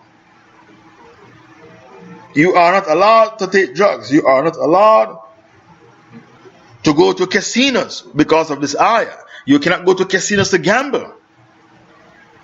You can't be addicted to anything haram. A real Muslim is not addicted to anything haram. Intoxicants and gambling and all the other rubbish that is out there. Some people, they watch porn and they adopted the sexual practices of the kuffar. So I heard of a man in Birmingham. He had 2 Somali wives and he tried to introduce them to threesome. And they asked a Shaykh and the Shaykh told him it's haram. No threesomes. This man, he watches too much porn. Because of the porn that they watch, some of them, they dabble in oral sex and the anal sex. I put it to you, there is nothing in Quran or Hadith that talks about oral sex, therefore it's up to you. As for anal sex, it is haram. Because of the Hadith, any man who goes to a soothsayer and believe in him, or practice anal sex with his wife, has rejected faith in what was revealed to Muhammad. Because some Muslims watch porn, they have adopted the sexual practices of the kuffar, imitating the kuffar.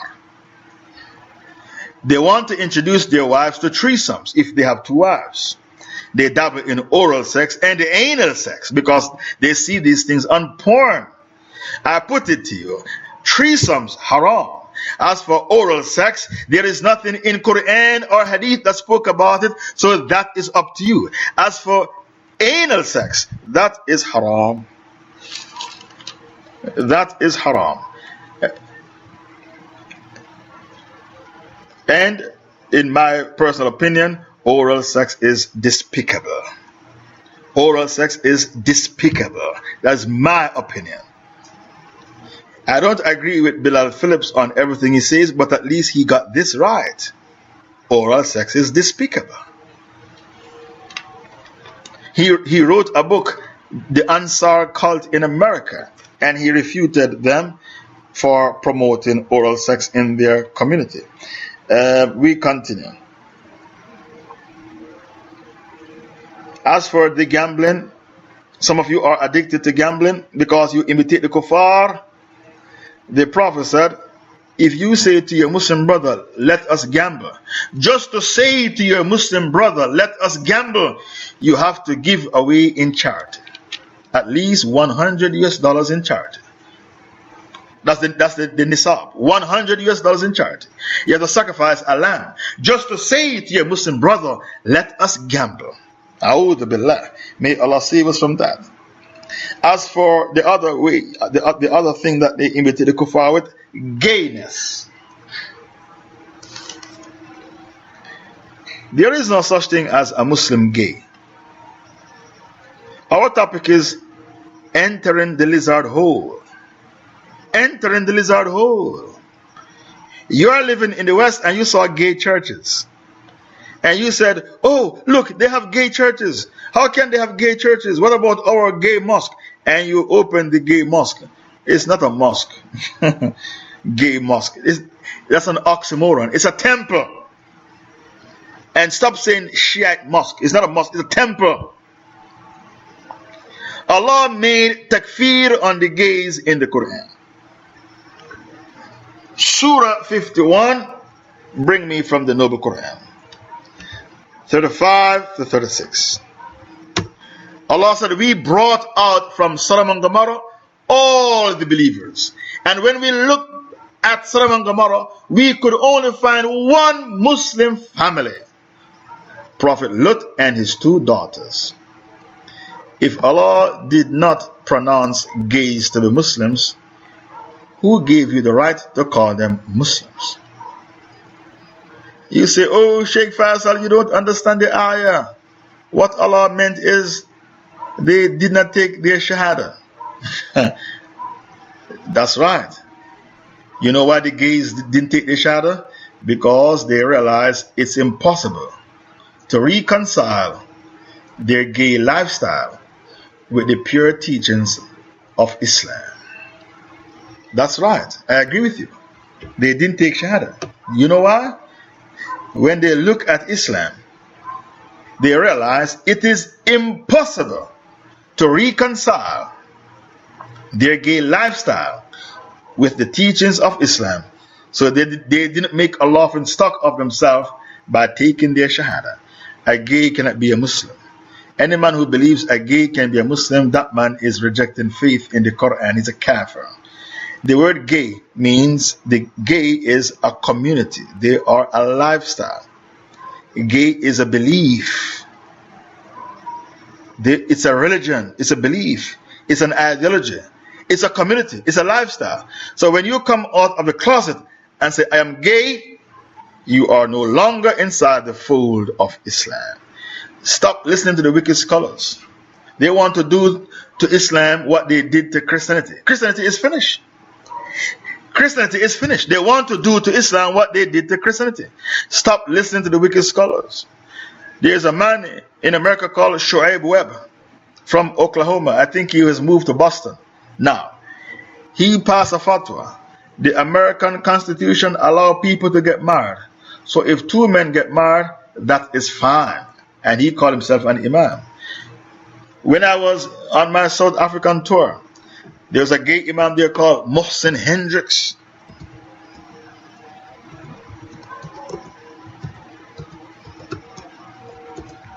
You can Google that shaitan.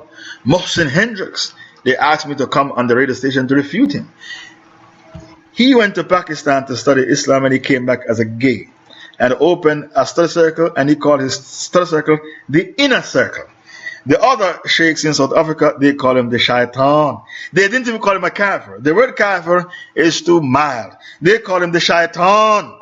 And the kuffar, they love this guy, Mohsen Hendricks, and they said he's a very good Muslim because he's open-minded.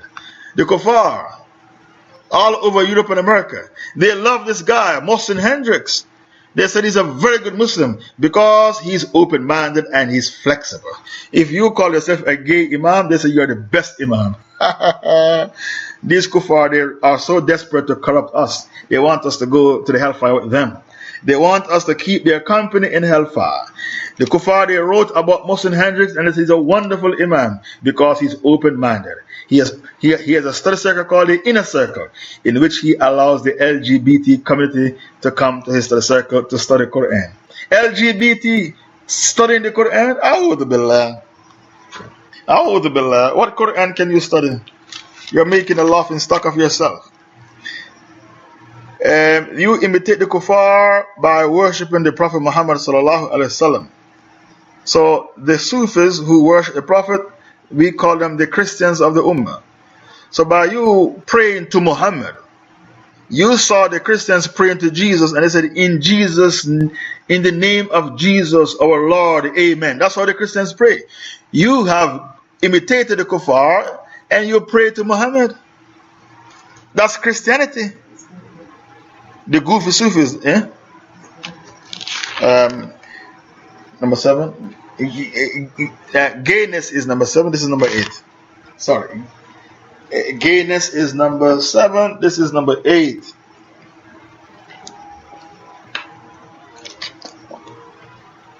I put it to you, you the Sufis, you are the Christians of the Ummah. Because you are praying to the Prophet. I heard on YouTube, Hamza Yusuf, he released a video on YouTube. He said to the Muslims, Muhammad did not die, he's alive in the grave. You can pray to Muhammad and ask him for what you want. If you did not know that Hamza Yusuf is a conspiracy and a plant from the shaitan, from the Illuminatis, to destroy you and take you away from Islam and turn you into a kafir, it means you are not alert. If you need me to spoon feed you, to tell you Hamza Yusuf is a kafir, he's a part of the Illuminati, the Freemason plot, to destroy the Islam of the people. If you need me to spoon feed you to tell you these things, it means you are not alert. You heard a man on YouTube saying to the people, pray to Muhammad in the grave because Muhammad did not die. That's Christianity. So you the Sufis, you are what? You are the Christians of the Ummah. That is imitating the kuffar, and that is called following the kuffar in the lizard hole. Worshipping a prophet. A'udhu billah. This is the worst crime. Following the kuffar inside the lizard hole. They pray to Jesus and you pray to Muhammad. You are the Christians of the Ummah and you are nothing but a 5-star kafir. Another way you enter the lizard hole. To believe in democracy, which means the government of the people, for the people, and by the people. Enter in the lizard hole to dress like them. Now, as for wearing trousers and shirt, that is not haram. Why the scholars of Islam say for you to wear trousers and shirt is not haram? Because trousers and shirt is universal. It doesn't belong to one religion. The same ruling for the tie. The tie that they wear, you are allowed to wear the tie if it is a part of your uniform at work. If it's a part of your uniform at work, you can wear it. If it's your uniform to go to high school, you can wear the tie. If it is not your uniform, it's not required of you to wear, it's better for you not to wear the tie because there is difference of opinion among the scholars about the tie. Some say the necktie is the dress of the kuffar. The last chapter, why Muslims imitate the kuffar. When you open your gay mosque, that is straight into the lizard hole with the kuffar, like the Prophet said. And when you pray to Muhammad, straight into the lizard hole behind the kuffar, because they pray to Jesus. You are dabbling in shirk. The first reason,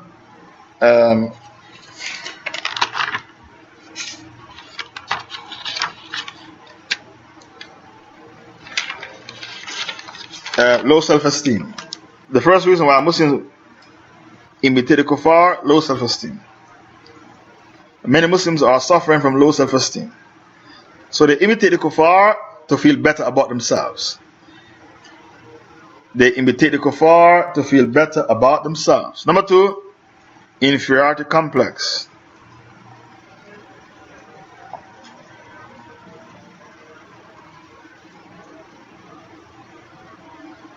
Number 2, inferiority complex. Many Muslim children, Indians, Pakistanis, Bengalis, Africans, Arabs, they are suffering from inferiority complex. Number 3, they have the Stockholm Syndrome. Stockholm Syndrome. Stockholm Syndrome means to copy the aggressor, to copy the conqueror, to copy the tyrant. The black people in the Caribbean and America, they are suffering from Stockholm Syndrome. This is why they hung on to Christianity, because Christianity was given to them by white slave masters. Their situation is pitiful, appalling, and pathetic. Number 4, peer pressure. Like Allah said, the Jews and the Christians will never be happy with you until you follow them. Baqarah 120. They, the Jews and the Christians, will never be happy with you until you follow them. Baqarah 120. The 5th reason why Muslims imitate the kuffar: weak personality. Only a few people can say no. If a kafir should give you marijuana to smoke, can you say no? Very few. If a kafir should say, let us drink, let's go to the pub and drink, can you say no, it's against my religion? I'm allergic to alcohol. I'm allergic to pork. I'm allergic to kuffar women. I'm allergic. Say that to them. I have an allergy. Are you going to come to visit me in the hospital? Say, I'm allergic to pork, alcohol. I'm allergic to the nightclub. I'm allergic to kuffar women. Why can't you say no? Some of you can't say no because of your weak personality. The Prophet said, Allah loves the strong believer.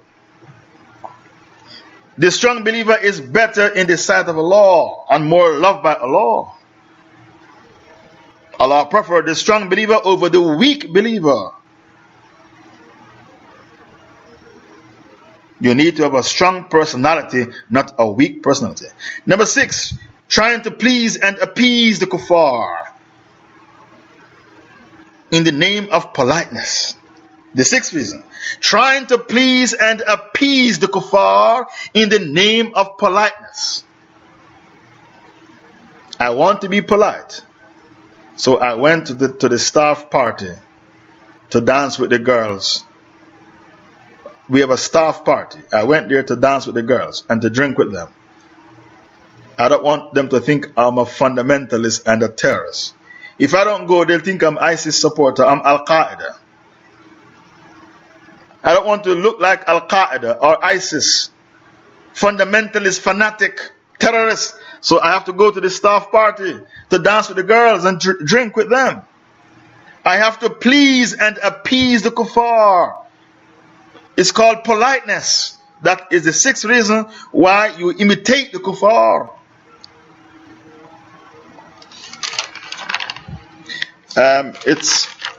It's 11 reasons. It's 11 reasons I have in front of me.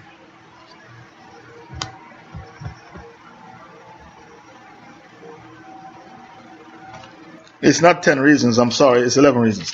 So you have to edit the notes. Number 7, they want to follow the majority.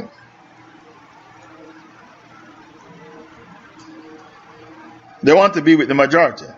Because if you don't follow the majority, that is the human nature. People want to follow the majority.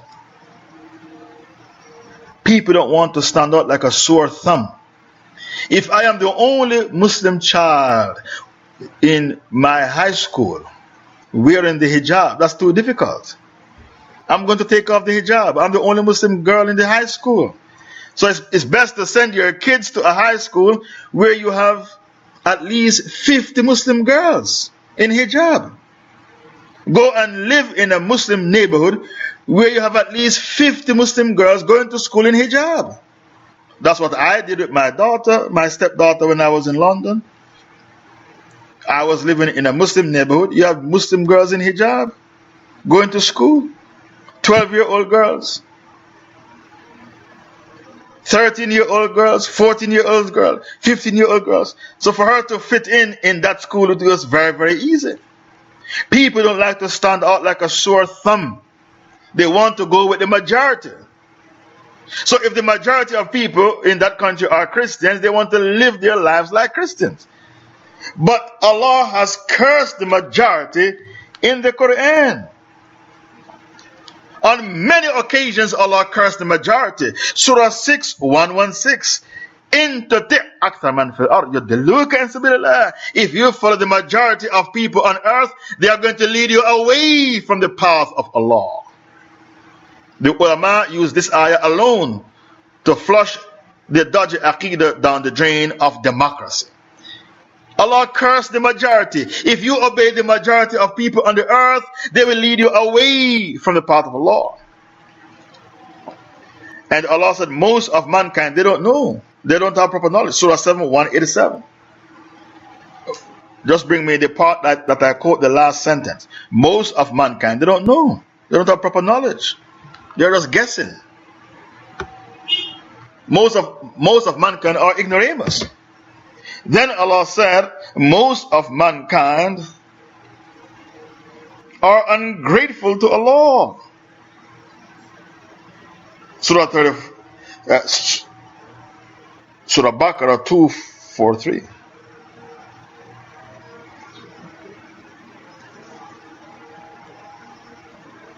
Baqarah 243. Most of mankind are ungrateful.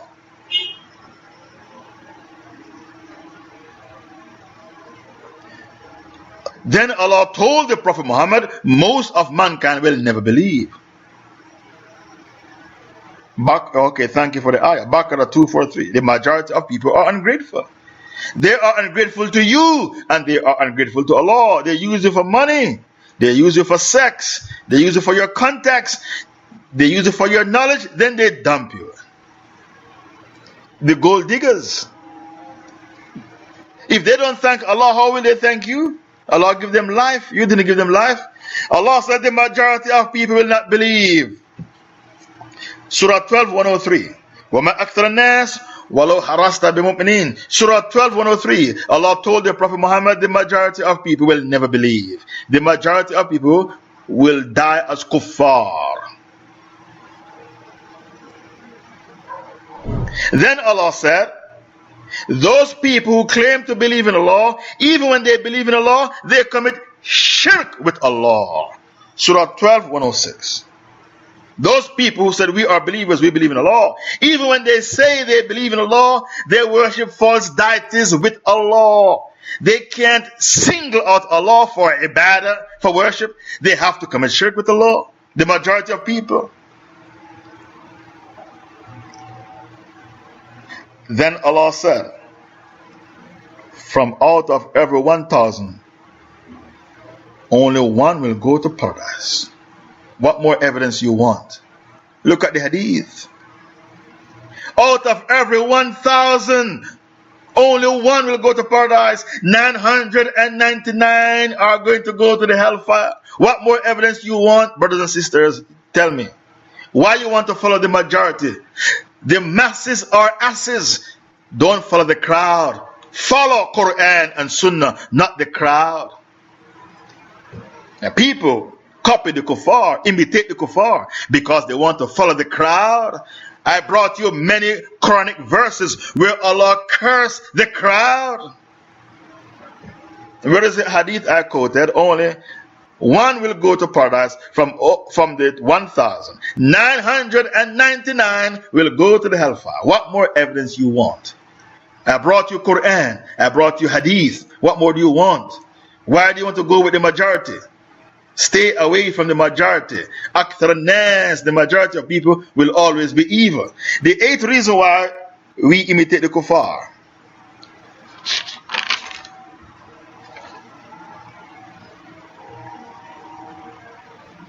Because you have doubts about Islam, you're not convinced about Islam. That's the 8th reason. And that's the munafiq. You see Islam as too restricting. You can't be bothered. When I was in prison, you know which Muslim women visit me? The ones who wear hijab and niqab. The Muslim women who don't wear hijab, not one of them came to visit me in prison. Wallahi, thumma wallahi. Only hijabis came to visit me in prison and send money and clothes and ask me, do you want anything? What more do you want? Those women who don't wear hijab, not one of them came to see me in prison. And those women who don't wear hijab, they look down on Islam and they doubt Islam and they make a mockery of Islam. The ones that I came into contact with. And they have kafir boyfriends. Most of them have kafir boyfriends on the low. Those non-hijabi women. You imitate the kuffar with their dress code, taking off your hijab, because you are not convinced about Islam. I put it to you, you're a munafiq. Number 9, they were not taught al-wala wal-bara and kufr bit-taghut by their parents. The 9th reason why you imitate the kuffar, you were not taught al-wala wal-bara and kufr bit-taghut by your parents or your local imams.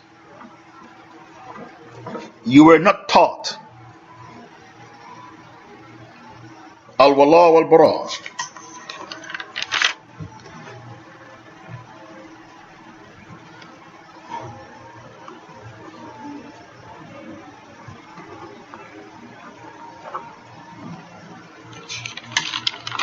You were not taught al-wala wal-bara and nor kufr bit-taghut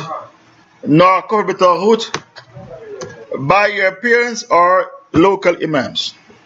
By your parents or local imams. So because of that, you imitate the kuffar. Al-wala wal-bara, to love and hate for Allah. You don't know what that means. Kufr bit-taghut, to reject taghut. You don't practice that.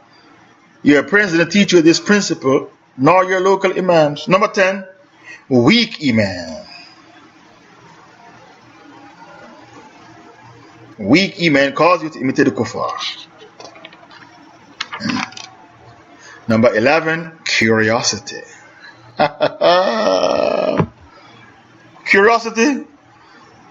You watch James Bond and you heard him saying, martini shaken, not stirred. And you want to say, I wonder what martini tastes like. When I was a 13-year-old boy, we used to watch James Bond. Now I am past 50. I will never watch James Bond. You are curious. You watch James Bond and you heard him saying, martini shaken, not stirred. So you want to try martini. It's called curiosity. Curiosity killed the cat. You imitate the kuffar in the name of curiosity. That's the 11th reason. Some of you try sodomy because of curiosity. Then you came to argue with me online, a gay can be a Muslim. You watch too much gay porn, that's why you try sodomy. Why don't you fear Allah and give up your porn?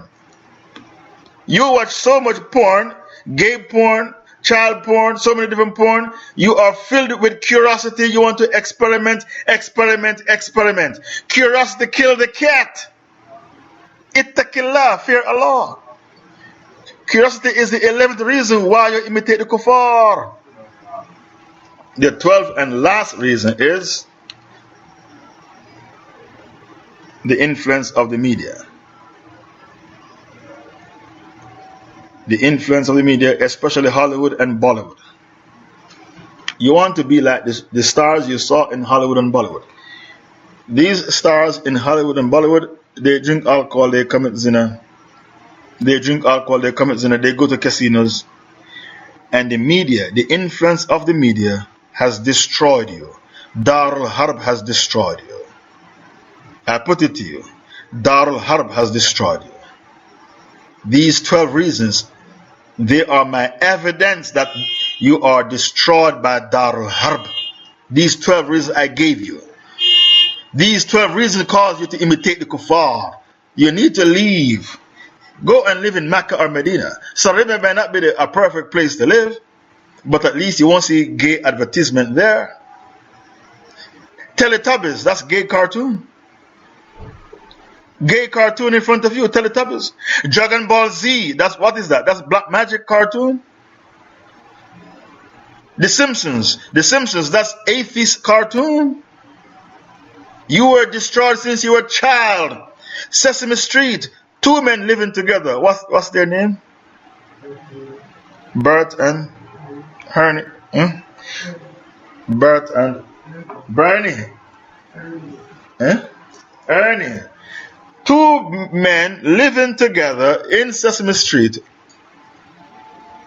I was a child watching Sesame Street and didn't realize Bert and Ernie living together in Sesame Street. So they trained you to become gays since you were a kid, a 5-year-old watching Sesame Street. You see how the Freemasons are plotting to destroy you without you realizing it? They fed you their filth in their cartoons without you realizing it. And your parents didn't realize that Teletubbies is gay and Sesame Street is gay, SpongeBob is gay, and Jojo Blog or something like that. All of that is gay cartoon, gay cartoon. The media has caused you to be destroyed. Dar Harb has destroyed you. You are imitating the kuffar because you are living in Dar Harb. Yo Gabba Gabba. Yes, that's a gay cartoon as well. I'm going to stop here. I'll take 5 questions in regards to our topic. This is the first time I'm covering this topic. And don't go on the internet looking for this topic. Enter in the lizard hole. Because I've covered this topic before. This is my first time. So don't go looking for it. Anyway, I'm taking 5 questions.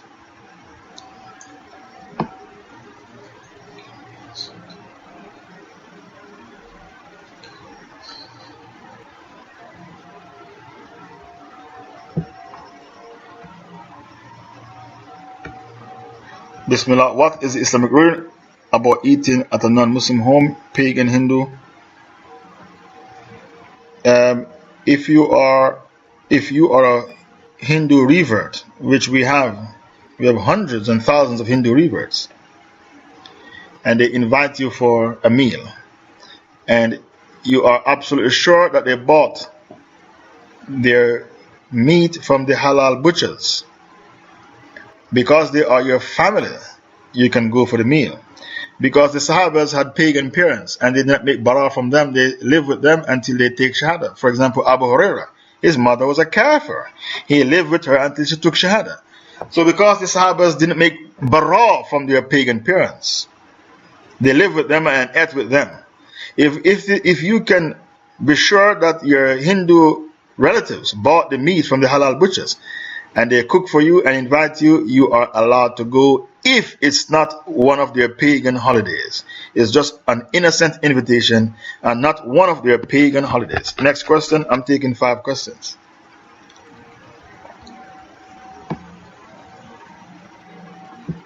Can we take knowledge from Tahir Wyatt? I'm not acquainted with this person. You know about these wicked scholars more than me. I don't know who he is. I listen to mostly Arab sheikhs. You know more about these wicked scholars more than me. You know what their aqidah is. I don't know what their aqidah is. So it's better somebody in the room can send the answer to one of my admins what his aqidah is. I know you cannot take knowledge from Tahir Qadri because he's a Barelwi. Tahir Qadri, he celebrates Christmas with Christians. And he said jihad is abrogated, there is no jihad. Dr. Tahir Qadri, and he allowed his followers to make sajda to him. He said Hindus and Sikhs are our brothers, there is no jihad. And he preaches democracy. And he preaches Muhammad is alive in the grave, you can pray to Muhammad. Dr. Tahir Qadri, he you cannot take jihad from. As for this person, Tahir Wyatt, I don't know much about him, I don't know anything about him. I don't want to oppress him by passing a verdict without knowledge. I'm taking 5 questions. Where are the others?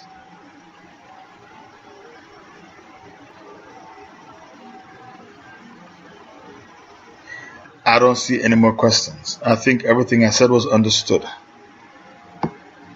Our next sitting will be on Saturday. All of you are invited for a new topic. Please invite all your families and friends. We should have had 200 people in the room for this topic because it's a new topic. Not 70, 200. One more question, Shin. Invite your families and friends and don't monopolize the knowledge. Don't be selfish and keep the knowledge to yourself. All of you should invite 10 people to come and learn Quran and Sunnah.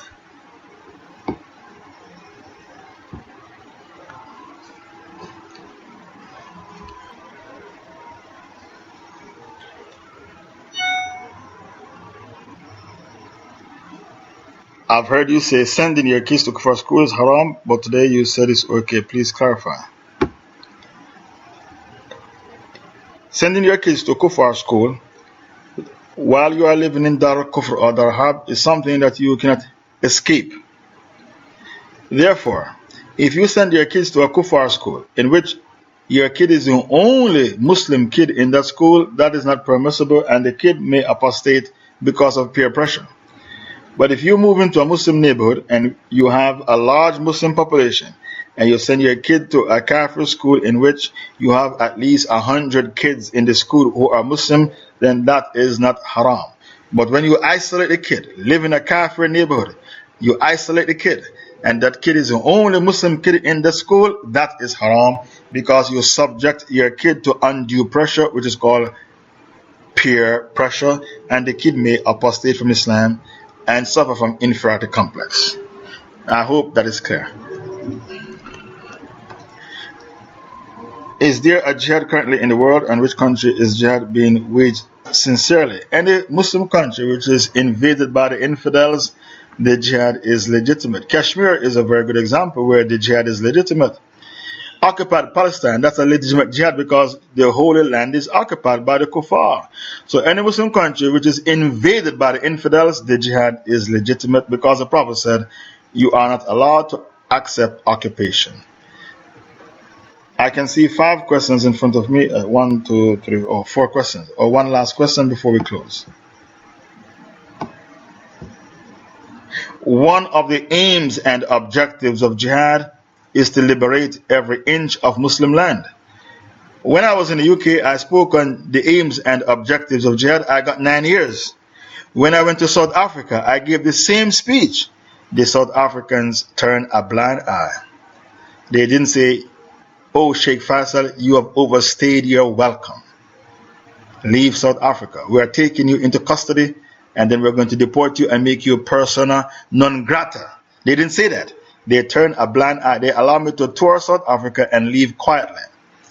The same speech I gave in South Africa, and that lecture is on internet, on YouTube.